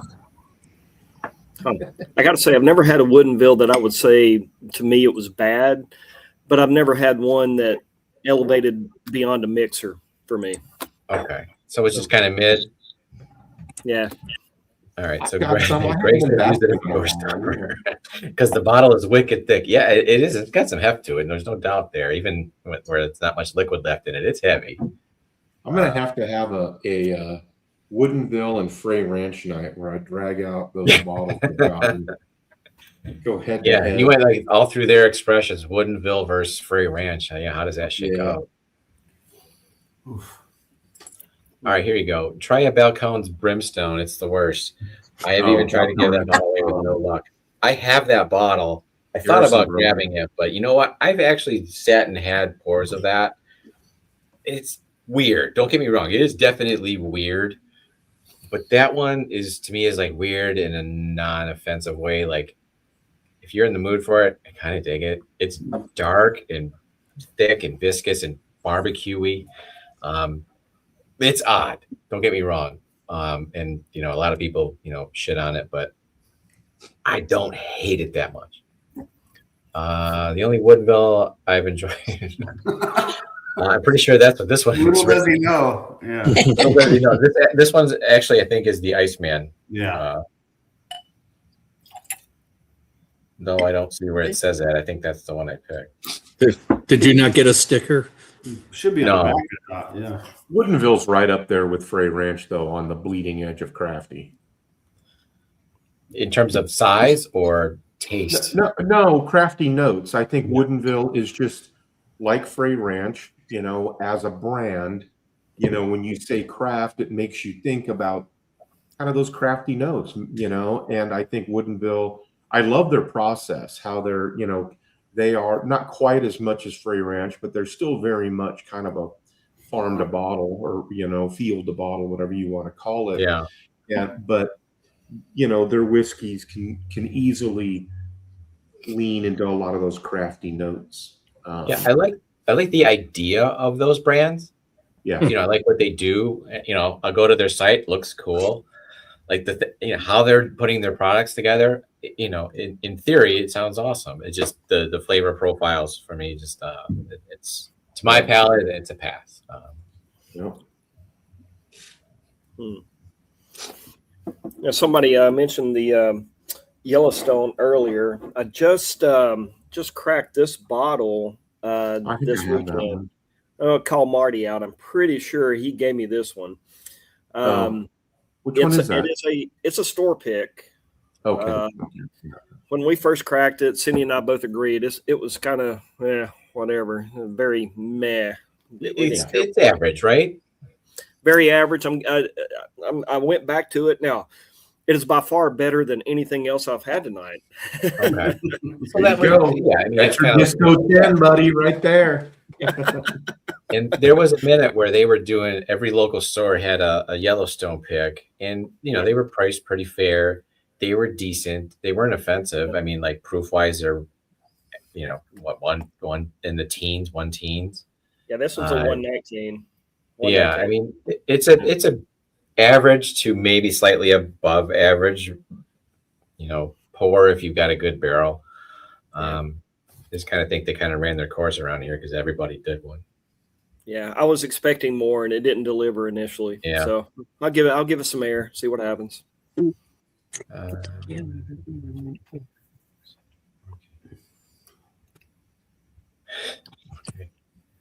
gonna try to finish this pour real quick. It's the Frey Ranch. It's tough. Man. It's tough. It's tough. You're struggling through it. Yeah. I've had a couple different Frey Ranches over at Corvette Trey's place, and yeah, it don't hit me right either. It just doesn't do it for me. You know what? I'll gladly give away the bottle, the rest of the bottle that I have tonight as a giveaway, Tom. Let's see. Yellowstone, I'm not totally sold on. They're in Lebanon, Kentucky. Yeah, I mean, it's okay. It's middle of the pack at best, I think. I do like their minor case rye. I don't think I've tried that. My wife says, "Hi, all I know is these Michigan cherry barbecue chips are solid. Those are mine." I would not argue with that one, Tiff. No, I'm Hey, kidding. She's going to eat them all before you get any, Tom. You know, what's No, we the both laser love those. code on those chips? If you haven't had those, if you guys are, obviously you guys here that are in Michigan, I think it's a local thing, but they're It is. They're good. That might be something to grab it before we head down to the Blitz. So yeah, you know what? That's a good idea. Include my Bottle remaining. share and chip share. Right. Old Carter AC1. So Tom, I actually wound up dumping a bunch of whiskey that I just wasn't able to get to because I don't have a lot of like shelving space, and I put everything away because of the kids. So I dumped a lot of stuff that was low or I just didn't like. I kept the Frey Ranch just to like keep to just sting people if they that they haven't had it. But the only other bottle that I could find based on the theme was it's a barrel 28, and the fact that I have that much left. It leads me, and I haven't gone back to this in years. I don't know if I just didn't like it or not. So I just poured it. I'll see what it's like, but it doesn't smell great. I know you were a pretty big barrel fan. Yeah, out of the gate. You can smell the minerals, like the vitamins right away. Oh. Is there some Dickel in it? Mm-hmm. There you go. Mike T will take that one. Right. Yeah. I mean, if we want to go another Discovery from Bardstown, I would nominate Discovery 5, which had like 25% Dickel in it, but it came across like 75% Dickel. Yeah, it's not good. It's not good. Where do you get? Are they from like a certain store, Tiff? Are they like Costco or Kroger's or something? I know I have found them at Kroger's, and I think I've seen them at Myers too. Yeah, they're findable. I think it's local. I could be wrong. Maybe it's national, but yeah, we should. I can find them all the way over here. So yeah, we'll bring some down. Yeah. All right. What else do I got here okay, so since Danny's here, I can hit him with this one. And Danny, this is oh, come on, man. The crowd's not gonna love this pick. Hear me out. I love Still Austin. Love Still Austin bourbon. Love the variants, the red corn, the blue corn, the Tanager. What I don't like is their shelf cask strength rye. And to me, I mentioned earlier, I think it was Angel's Envy that introduced me to that real mint forward profile. I did not like it. This is even more. This is just like, to me, this is like mint toothpaste all over my palate. I just can't deal with it. I wanted this bottle, like Danny knows, I wanted this bottle super hard because we were all like, big Still Austin slappies at the beginning. And he found this for me, and I was all excited, and I wanted to like it, but I hate it. You got to pour it up. You got to. Again, I love Still Austin. Everything else, like I've actually got bottled in bond ryes from Still Austin. Like, I dig it. This one, the cask strength, I don't know what it is. I can't deal with it. So there's a story behind that bottle too. So I go out to work. It was like a conference somewhere in California, like outside San Diego, and they had a Total Wine. So I pay like $40 just for an Uber just to get there, and I'm like, dude, they got Still Austin rye, and at the time we couldn't get it here, so I'm like, they got this, and then, ironically, that's where I got this Frey Ranch because they didn't have Frey Ranch here. California. Yeah, so I'm like, we're hitting the jackpot here. So I buy the Frey Ranch, I get him the Still Austin, and he's like, right away he has it. He's like, dude, I absolutely hate it. And I'm like, I busted my ass to get that bottle. Like, don't do this to me. I feel bad that I don't like it. It's heavy spearmint. It is. Yeah, it's delicious. You're gonna like that. At first, it's almost like that hot honey, the Detroit one. At first, like the first half of my palate, I'm like, okay, I'm getting like some rye notes, some herbalness, maybe even like some honey or something. But Hey, back Tom, into my palate, it's all mint, all mint. Tom, highlight Finished with all Randall's. mint. I'm sorry. Highlight Randall's comment, the one where he says, "Cheers at Top Jimmy." Oh, cheers, Top Jimmy. I'm on my phone out in San Diego trying to find a burrito. Is that a euphemism, Randall? Why not? That shouldn't be difficult there. Yeah, in San Diego, you can't spit without finding a burrito. So if you're struggling, I'm wondering if you're really hunting a burrito. He must not be looking real hard.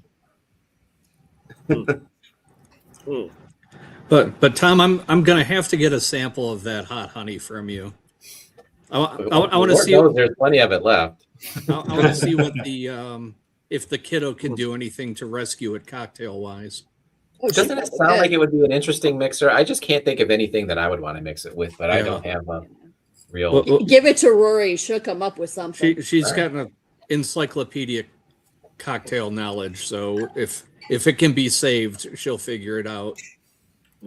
Heck, I'll make some wing sauce out of it. Send it my way. Do that for sure. There you go. There you go. That sounds fantastic. Yeah, lean into it. Right.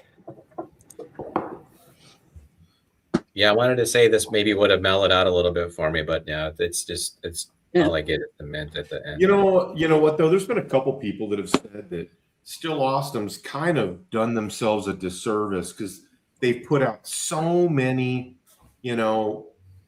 distillery single barrels and then also just group single barrels that now the age statement on them is so low that it's almost kind of degraded the reputation of some of that stuff. Well, I mean, we were like amazed that the bourbon was like 2 years and it was phenomenal. The gas strength. I don't know the age on the rye. It says at least 2 years. So, I mean, who knows? But yeah, it's not the same. It's not apples to apples. And this is the straight rye, aged 4 years, 50%, so 100 proof. So, and this one I don't get the mint. At least I didn't when I last had it. Is that a fresh pot there? No, I've had a couple of short pours on this one, but I definitely was not getting the mint note.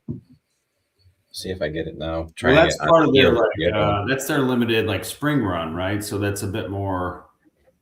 I don't know. I know that yeah, it's a seasonal one. Off Topic Whiskey, Randall's a buddy of mine.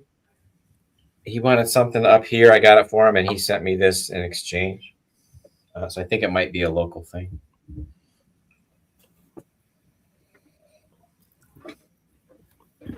El Indio de Tijuana. There you go. Yeah, that's your old. So Randall, that's like the OG local San Diego taco shop. It is not going to have mariachis and all that garbage. It's going to. No one in the kitchen is going to speak English, but you're going to get great local, taco. San Diego taco shop. It's just right up the hill from me. In fact, I'm gonna send him. So cheers, Randall. Cheers, Roger. Good to see you guys as always. Oh yeah, this is just a completely different animal. I don't know if it's a different type of rye, or if it's just that since it's proof down, I'm not getting. A 4 year. Yeah, it says 4 years, so it's bottle and bond. Yeah, 50. Yeah,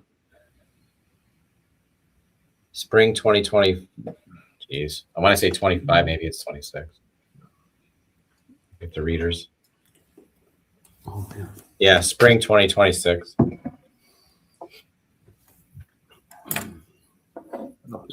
No. Yeah, if there's mint, it's a different type of mint altogether, like wintergreen, maybe. I don't know. Okay, here it is. All right, Randall, I'm gonna send you. Yeah, that one. That one's a different vibe altogether. I dig that one. Richie says, I took a pic of my latest IG bottle crack and pour alongside the Bourbon Jerk Glen. Yeah, if you guys are on Instagram, check Richie out. He's always posting cool pours. He's got all these Glens from different channels and tokens, and like I've said in other streams, Richie's like the resident historian of Whiskey Tube. He knows everybody and the lore. So make sure you're following Richie if you're on Instagram. Yeah, what are you out flying the friendly skies to, Roger? You guys are always traveling, Roger and Randall. Cheers, everyone. I'll be listening on my drive home from Detroit Airport. Are you here? Or are you just flying into Detroit and heading down to Toledo? I love collecting Channel Glens. How many you got, Richie? Different ones, I mean.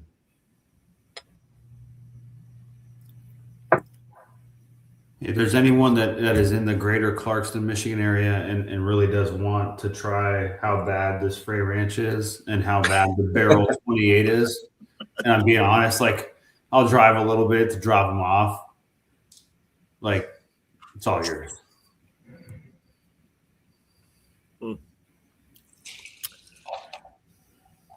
Not that One many, day I'll make it back up to Michigan, but that will not be the reason.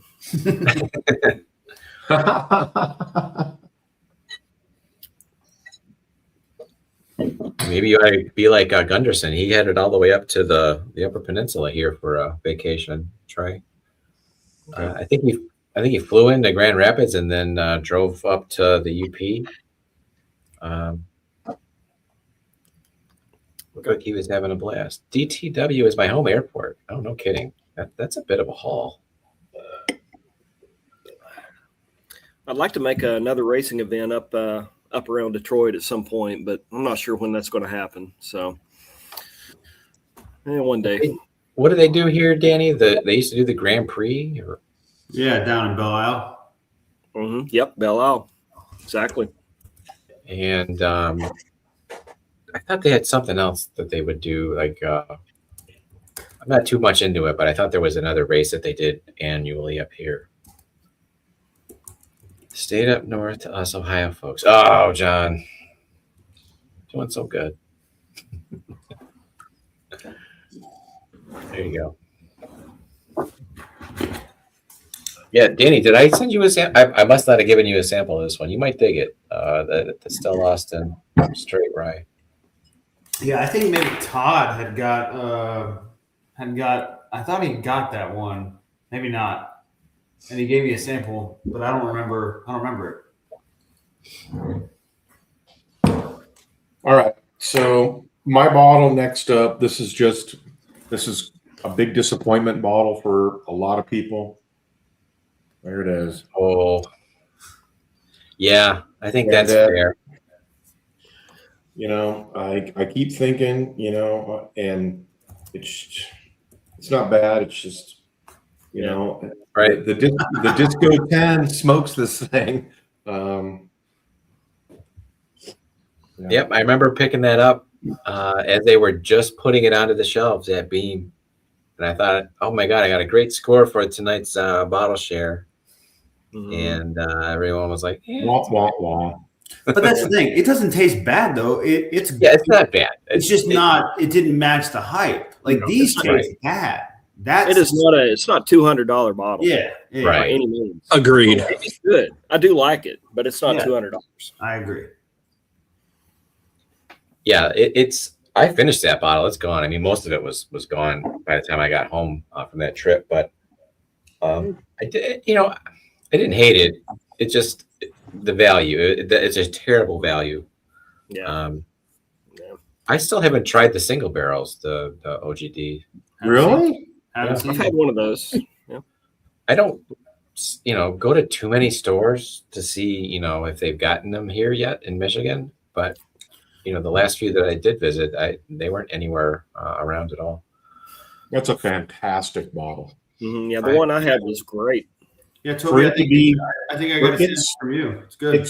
it's 1/4 the price of this 16-year, and it's, I don't know, it might be 4 times better. Probably just as good. Found a 7. I still haven't found was it a 7-year bottled and bond or a 7-year? What was the one that came out 2 years ago? What? The OGD, the 7-year. Oh yeah. No. The 7 years, the one that came out with the black label that just came out. This one, the orange label, this is the 16-year. No, they No, had a no, I tall, had that skinny one. one. Yeah. But there was another one that came out after that one, Toby. and I think it Oh, was a 7-year, was it a 7-year bottled and bond. Yeah, it's the tall bottle. Yeah. Yeah. That's good. Yeah. It's really good. Hey, gents, I gotta go. It's my only shot to watch a show with Lisa. It happens like once every month, so I gotta roll. By all means. Jumping on, buddy. Have a great night. Thanks for having me on. Cheers, see buddy. you, Talk to you soon. You did, Yeah. OGD 7. Yeah, I still haven't seen that one here in Michigan. Let's see what else we got. The worst bottle I ever had was a regular Corbin Cash Rye. It was pure pickle juice. Oh God. Wow. Yeah, that one, Toby. I still don't think I've seen that one here in Michigan. Oh, well, reach out. Text a Is it friend. worth it? I mean, I can grab it when I'm down in Kentucky, I suppose, if I want it. Those are Is it all over. something That's on worthwhile, or is shelf it just everywhere. another bottle? It'd probably be something that What'd you say, Gary? I was going to say something like that would, at this point, it's like, be able to try it, check the box, and then just like Move on. move on. I do that with honestly most bottles these days. It's like, oh, that's nice. I'm glad I tried that. It's I not don't, but I don't you need gotta the have. bottle on my shelf. Fair enough. Could not find the single barrels in northern Michigan. Yeah, I haven't seen them. And I know you guys get better stuff up there than we do down here, or at least there's more people vying for the same amount of whiskey down here, I think, than there is up north. Ray, what is that? Okay, another obscure local thing. This is from Marion, Virginia. Another it's purple label? Not too bad. Yeah, Highlands Distilling. It's actually not that bad. But yeah, it doesn't measure up to what most of us drink, but it's That's okay. the way the tasting notes start for it. It's actually not that bad. It's actually not that bad, yeah. Now they have some stuff I would not drink, but this one's palatable. Yeah, they have a really, really dang good gin. So Not that bad. It's equals not that It's good. not that good. I mean, This is the ultimate first world problem stream. That's good, Marty. I like that. Solid Martyism right there. now, Toby, I had mentioned that Cindy and I went to Finger Lakes Distilling that does McKenzie whiskey, and you said you like some of their stuff. I think The bottle and bond. Okay. And you didn't care for it? Well, we had they had a lot of different expressions. We had 2 different flights, and the only thing I came back with was a really cool glass. So That is a full glass. oh, it's a cool ass glass. I will say that, but I didn't bring back any bottles. There wasn't anything I had that told me to buy it. So The only thing I've had from them is their bottle and bond, but I'm a bottle and bond junkie, and I think I saw it on Seal Box and I just bought it and I really liked it. And then I don't know, the Kroger liquor store by me, Kroger bought a bunch of inventory from a few stores that were going out of business. And one of the things that store had was a bunch of the McKenzie bottle and bond, but Kroger doesn't carry it. So what they did is they brought it in, but then immediately put it on, kind of a closeout price. And so I think the Mackenzie Bottle and Bond goes for maybe $60 or something like that. And I got these bottles for $40 a bottle. And I gave Marty one. I've got one or two extras, and I gave them out. And they're just a really good, small distillery bottle and bond. Okay. But I get it. If you're a lot of times bottle and bonds aren't going to stand out in a flight, and they kind of have to be judged on their own as maybe the first pour on a night or in a flight with other bottle and bonds. Yeah. I think Fritzy hit that on the head. He says, we get nothing up here unless you're Boyer. He seems to find it all. I think me following Mark on social media maybe gives me a unrealistic opinion of what is available up north, or maybe he's the one getting it all, so you guys don't see it up there.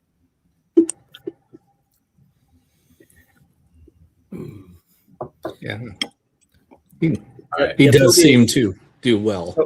It didn't help Mackenzie stuff any. That earlier that week was when I actually first bought my first old granddad single barrel. So I was already in that when I visited that distilling. Yeah. Yeah.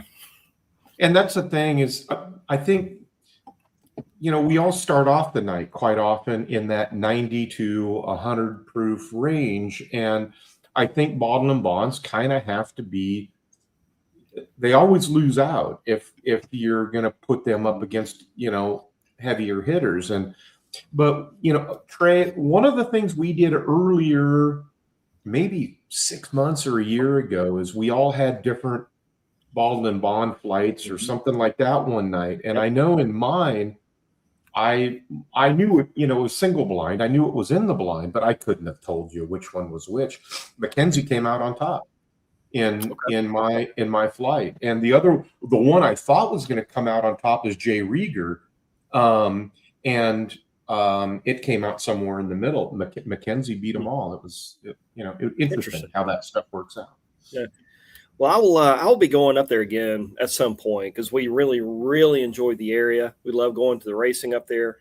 We just had a really good time. So I will give them another chance and try some of their different stuff next time. The Finger Lakes region, man. That's hey, Tom, you sent me Dan G. Is that Hooper? No, it's Dan Gundry. That's Bourbon Dan. Oh, Bourbon Dan. Okay, gotcha. Yeah, I haven't seen Hooper yet tonight. So no, that's So were we all smart enough to not buy any Basil Hayden, which is why we don't have any Basil Hayden out in front of us? I have never bought one. No thanks. Okay, the last Basil Hayden I had was a blue label. Anybody else had a blue label? No.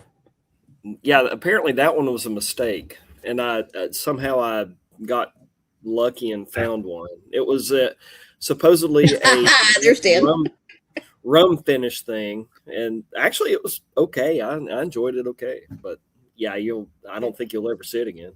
Yeah, the only Basil Hayden I ever bought, it was the toasted right after it dropped, and basically I just gifted it to Dan and Sean, and I think they still hate me for that. I remember Tom, when it first came out. Yeah.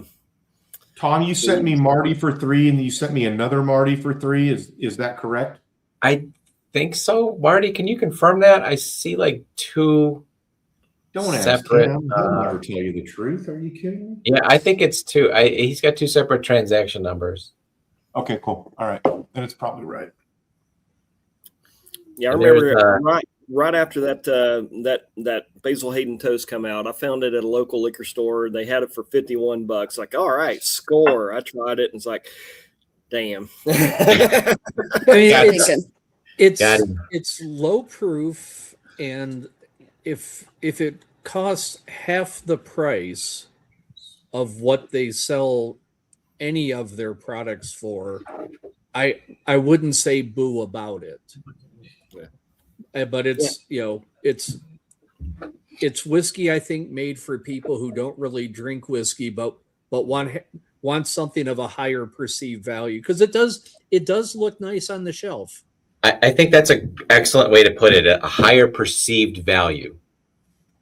Okay. And I think that's exactly what they're going for there.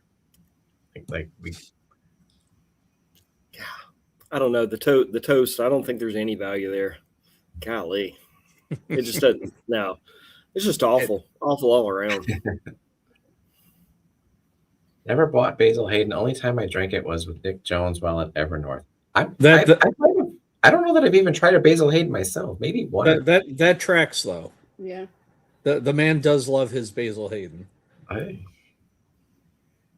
Basil Hayden at cask strength is part of the Little Book 3 and Little Book 10. I'll just buy the little book. Well, if I'm not mistaken, because Basil Hayden is actually who Old Granddad is, I think it's the same distillate. So right, so watered down to Basil Hayden at cask strength, you're closer to getting OGD 114, which for what that runs, yeah, an absolute Basil Hayden sucks. Whatever OGD does to that distillate is delicious. They don't price it at 60 or 80. All right, everybody, get in on this giveaway, man. We got an Eagle Rare 10-year pick from Justin's House of Bourbon, full bottle. You get a 750 milliliter sample of. Yeah, there you go. It's still pretty good based on what I see here. I got a few more to text you here, Toby. Get in on the giveaway. All right, so I got another example here of rooting for the home team. John, this is Grand Traverse, not to be confused with Traverse City Whiskey Company. But this is Grand Traverse Distillery, which do actually they distill their own, whereas Traverse City is sourced. These guys do their own great. They got a super small still up there.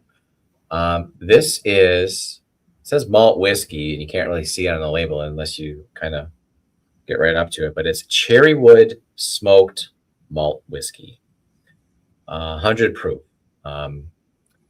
It's just weird, and I'm all for experimenting and trying to find something different. This one is it's almost along the same lines as Brimstone, where it's odd, but sometimes I like it. But I don't think I've shared this with anybody that thought it was great. Have you even heard of this one, Gary, Maureen? Not that specific one, no. But Tom, the last person, is that John Logalbo? Yes. Gotcha. Perfect. Yeah, it sounds destined for cocktails.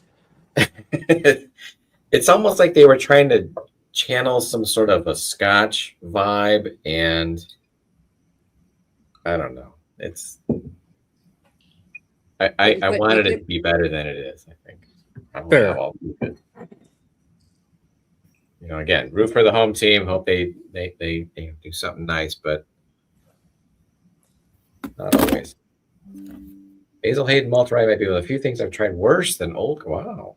Oh, nice. Okay. That North Carolina batch, not great. When I tried that, I'm like, man, what the hell? And apparently that's where Mark Carter's current partner's from, and I think they might have picked that profile. And I don't know, and they don't have the same whiskey palate that Mark Carter has. That's as kind as I can say. All the other state ones that we've tried have been really good. Yeah, but not that one. Yeah, Dan, I just took a swig of that this malted whiskey. It's awful. It didn't age well. It's almost like you tried to put a tart cherry juice in Isla Scotch, and it doesn't work. I don't remember if it was this bad when I got it, or if it just kind of didn't really age well, I suppose, in the bottle, but it is awful. It sounds like it could have been a valid idea, but Yeah, it was an idea. yeah. Execution failed. Yeah. And I'm reaching for the Pepto, and I'm not even drinking anything. A lot of these I'm not even bothering to open, but that one I was like, yeah, you know what? Let's have a swig. It's awful. A bunch just poured. Maybe for redemption, the final hour of the stream everybody can go to their highest proof bottles, and that'll erase the memory of the everything that came before. I'm going to make a note though. I'm going to send Randall all the samples of the really bad Virginia whiskey that I've just make sure he. I'm sure he's had it all, but just to reinforce it. But there you go, Roger. This one might have been brought up you earlier. just want to make sure. Yeah, I mean, you never know. He may have missed one. I'll make sure he doesn't. There you go. But here's a question: is there any whiskey so bad you can't even mix it? Amburana. I've got some I wouldn't try, but I'm not the most skilled mixologist. But yeah, speaking of that Starlight cigar blend, the Amburana finish, I'm not sure what you could do to put it into something that would take what it has to offer and make it palatable. Yeah. It's that bad, huh? Well, I mean, just I mean, to me it was that bad, and I mean, you gotta.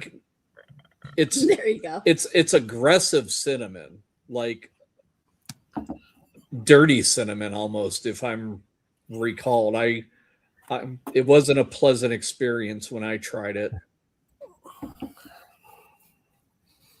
But all right, so yeah, I mean, there is some up. Okay, what does he say here to follow up? Stuff that bad is for when you've already had many. Yeah, I don't know. I mean, I could put you in the wrong direction, I suppose, too. I mean, a lot of the stuff that we had that's just, mediocre, or just the value wasn't there. To put that into a cocktail, You're just gonna have a cocktail you hate. It would probably be fine, but when you get into some of the finish stuff, especially like an extremely bold finish, which is what that Starlight is, you got to go in with the plan, and I don't know if I've got that plan. Oh. Sabolo Dave checking in. Balcones makes soda worse. Go figure. Going in with the zinger. Cheers, Dave. Good to see you, man. Hey, how's this for an idea, Gary? You get something like that Starlight Amburana. Throw it in some Vernors. This thing, it's like about 4 or 5 times overdone. It's really with Vernors, that could almost come out like a cream soda. That's what I'm wondering. I think you'd have to add additional sweetness to it. Really? I mean, I like where you're headed, but you're going to have to add a fair amount of sugar to sort of take that like simple syrup or something, cinnamon up to the point where it's no longer going to be just killing everything else in it. Trey, if you bring that to the Blitz, I'll bring the Vernors and we'll play. We'll see if we can improve it. I'll tell you this: if you're going to use Vernors in a cocktail, you got to use Vernors and not diet Vernors. I've tried the diet Vernors. No, there's no diet when you're making a cocktail. No.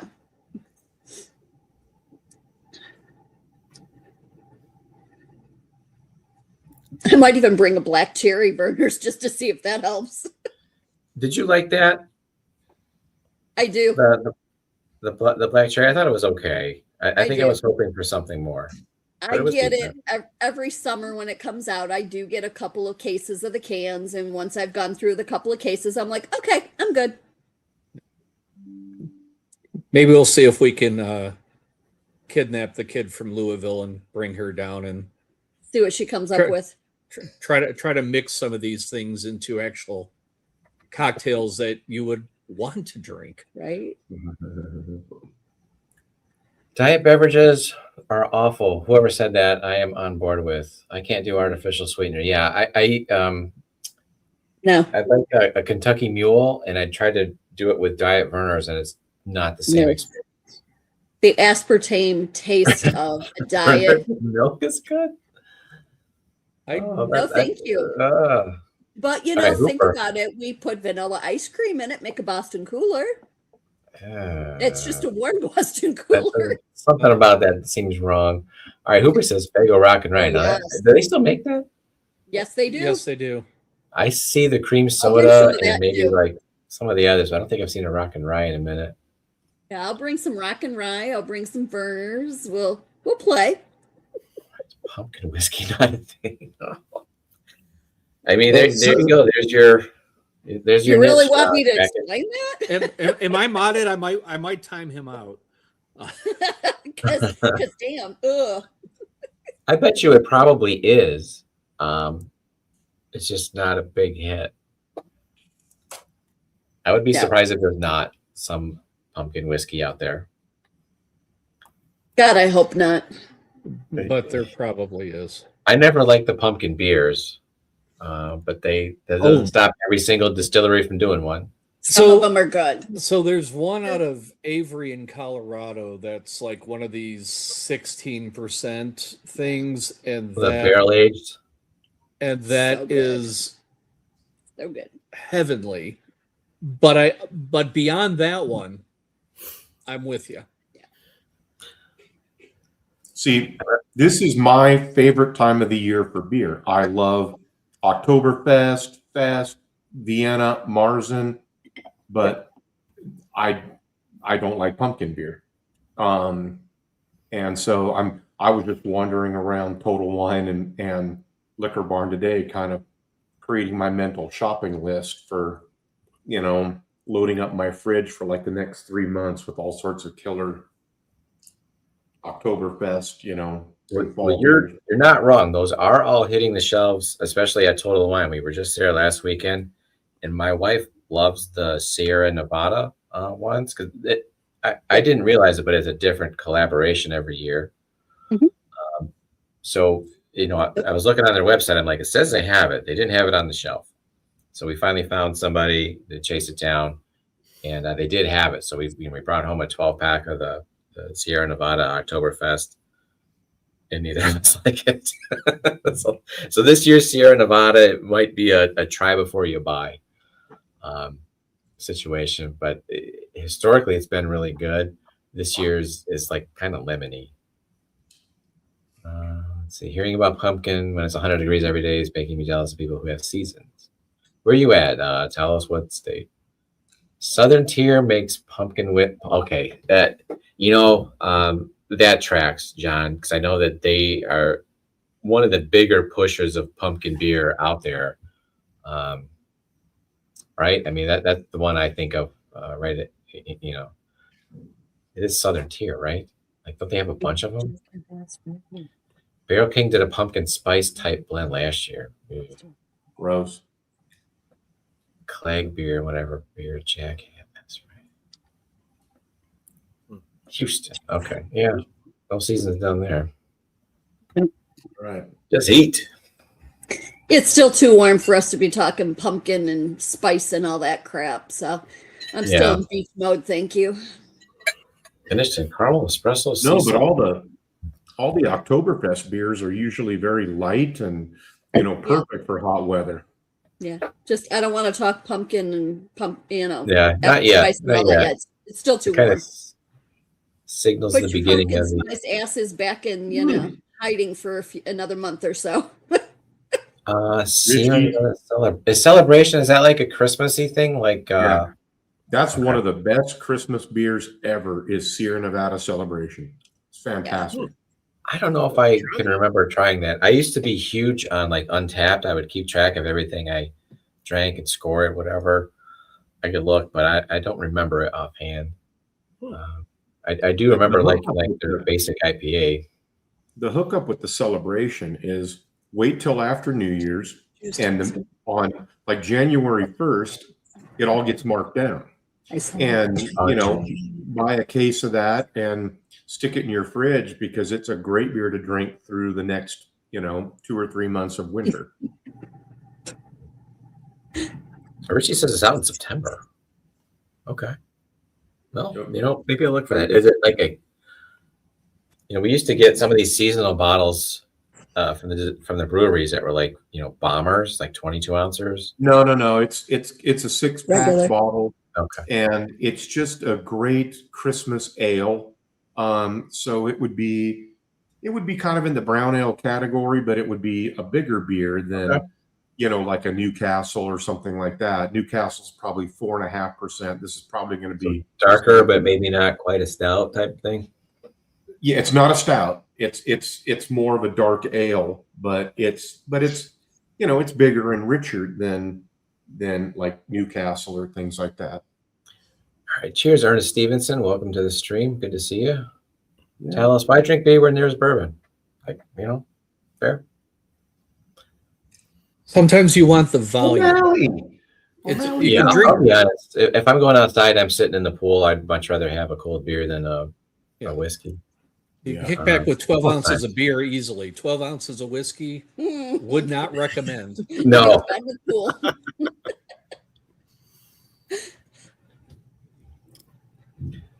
All right. So let's see here. Why don't we do this, Toby? Why don't we leave the giveaway open until 10:15?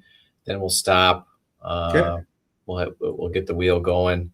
Give away a couple of bottles and call it a night. AO, share your finding in you. Okay. Move back up here. Just got back from American Single Malt tasting here in Chicago. New whiskey stream unlocked.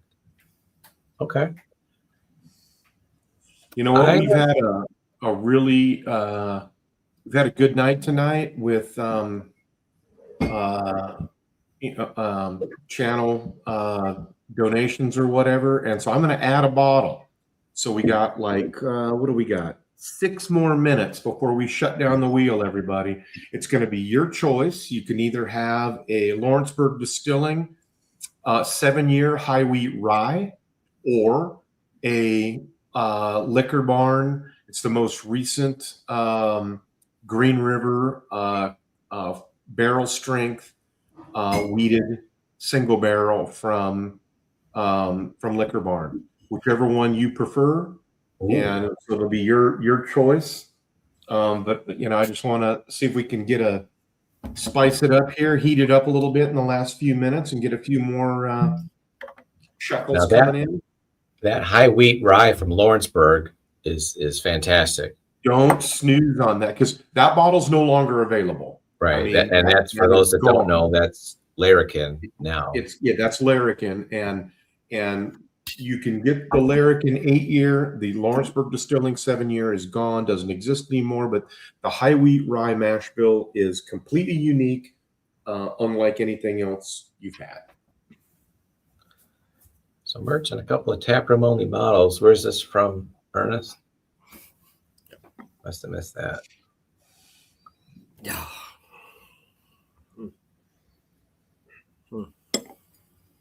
Bourbon Bounty. Oh yeah, cheers, Bourbon Bounty. Good to see you. All right, finally something worth drinking. What you got there, Trey? There you go. Ooh, okay. There you go. I never got one of those. I love Knob Creek. 18. I know a lot of people think 18 is a bit oaky, but I love oak. So is that 100 proofer? This one is, yes. Yeah. Ray, where's Cindy tonight? Cindy is about 10 feet away from me on the couch, dead asleep. Dead asleep. Awesome. And I probably shouldn't be on here because today is actually her birthday. Okay.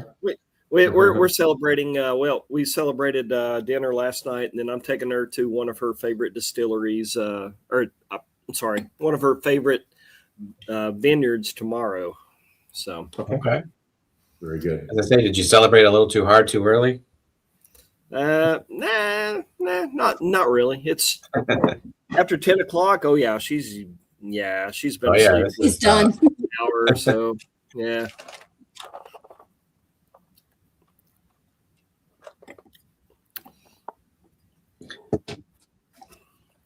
I'm actually going to go somewhere closer to Marty's way tomorrow. I was debating on whether to let him know or not, but he may actually show up, and I'm not sure we want that.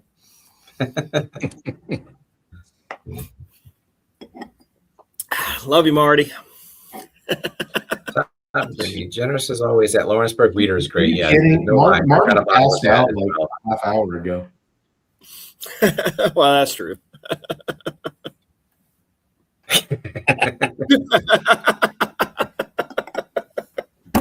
So we were this close to Corvette Trey's baby being born on your wife's birthday.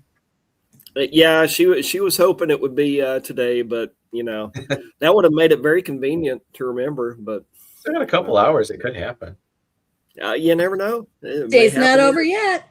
Not over yet. Yeah, we haven't heard anything, so I'm sure it's just going as planned. So Yeah, I'm hopefully kinda all waiting goes to- well. I'm thinking I'll I've probably seen wake up some and see some text. surprises, shall we say, in delivery rooms that, things don't seem to be going very fast. And then all of the sudden things happen very quickly. Yeah. Oh, yeah. So you never know. How's that, Well, Ernest? Is that a little closer? This is her first, so it could, who knows? Yeah. Yeah. Who knows? There you go.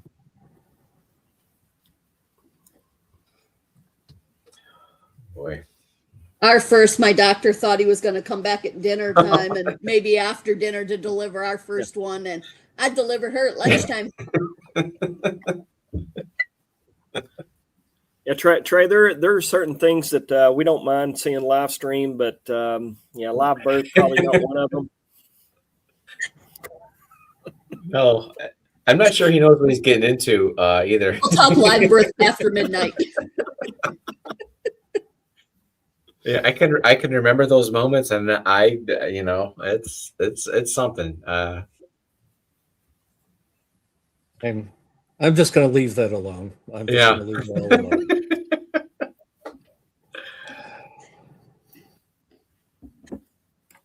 I'm tempted to not leave it alone, but I'm going to leave it alone. You're right, Marty. Mess with Maureen. She will show you.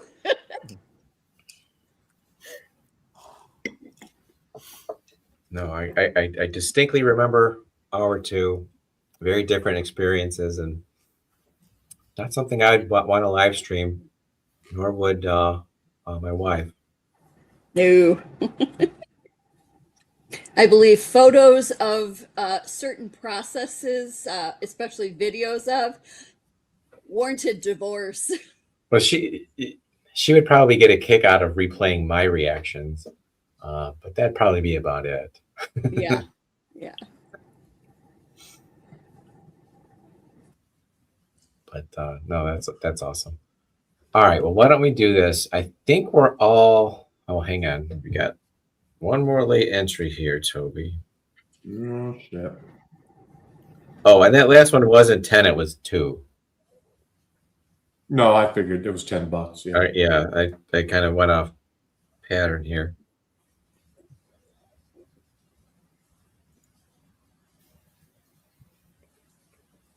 All right, so you should see that, and then Okay. I think that should get us home. I got it 10:16. All right. Why don't we? Do you want to bring it up? Yeah, give me a second here. Okay, let me know when you're good to go. All right, here we go. Boom, share screen. All right. All right, Richie, one more time. We've got the crawl at the bottom. We've got an Eagle Rear store pick, Justin's House of Bourbon, a Founders KBS, which is a Kentucky straight bourbon finished in Founders KBS barrels. And the choice, dealer's choice at the end of the Lawrenceburg High Rye Wheat or the Green River Wheated Bourbon single barrel store pick, right? Did I get that? That's correct. Jake? All right. Oh, there you go. It's a way to do it. You weren't messing around, I guess, eh? Next time, use the valet. My mother had that happen with me. The police drove her Randall. all the way from my great grandmother's house to the hospital. They got her in. By the time Randall's we such a got there, caregiver. the doctor was meeting him in the hallway. Oh boy, that's good. All right. I see it. Why don't we bring it up? Boom, there we go. All right. Thanks everybody who got in. Odds look pretty good for 3 pretty solid prices here tonight. So what do you think, Toby? We got You're driving this bus. why don't you hit random? Just hit it once. No one ever says just once, do they? I always shuffle the shit out of it. Yeah. A math person once told me random is random. I don't think it was Gary. I think it's somebody else. But random is random, right, Gary? Yes. So- Even though technically it's only pseudo random, but let's not get into that now.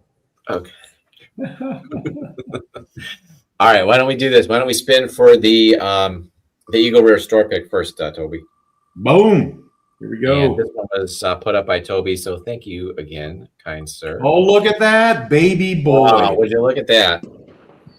Well, Oh, it's my only goodness. fitting, right? That's right. Not even born yet. I already have whiskey. That's Yeah. right.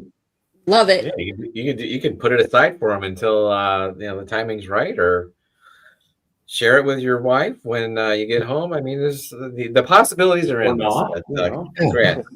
Well, it's the perfect 10th birthday bourbon. Oh, there you go. There you go. Yeah. Starting early. All right, and then you want to spin next, and this one will be the Founders KBS. Which probably a lot of you guys haven't even heard of. I'm telling you, it's a good. If you like beer finishes, this is good. Awesome. Marty's gonna get it. All right, I think Marty might have got a sample a while back, so I don't know if he got to it, but you're gonna get a bottle there, buddy. Cheers, Marty.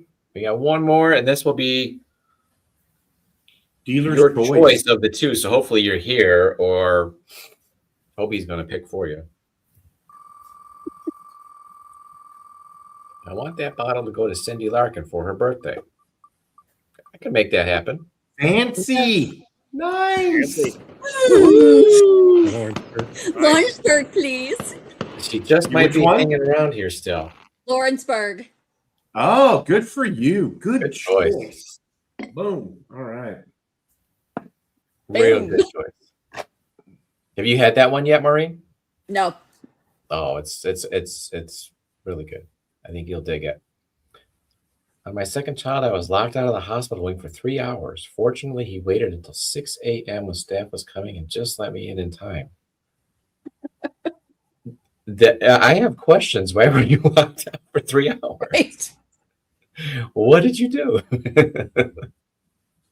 Which nurse did you piss off? Right? Did something. All right. So, Marty, you want me to send this to Cindy? I can do that.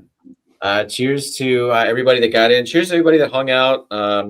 Talked about whiskeys that we don't really like. I feel like I barely really drank anything. I did have a little bit of wild turkey before we started, but I don't know that I drank more than about 2 sips of anything else here. So going to bed relatively sober tonight. But next week, I have a thumb drawn up. We'll see if I want to do it or not. I'll kind of keep you posted on that. We've got a few other things coming up that might be fun. Danny pitched an idea to me that I'll talk to a couple of you guys about doing kind of a collaboration thing. He also mentioned that he's wanting to do some type of a fantasy football thing where we put out bottles. I told him if he wants to do it, I'll be happy to, put it out for anybody that subscribes or participates in the channels here. Put up this one. What's that? I'll put up this one. The blood out. Put up all of our shitty Yeah. bottles. But we'll have more details on that. I'm not exactly sure how he would do it, but he seemed really excited about it. So I'll get in and we'll have more details about that probably soon, because if we do it, we would have to kind of hustle because I think the game's starting in a couple of weeks. So I don't know, just kind of watch out for some announcements on that. And I'll tell you what, until next time, cheers. Thanks for watching. Stay jerky. Thanks to everybody that hung out tonight. Appreciate you guys. Peace.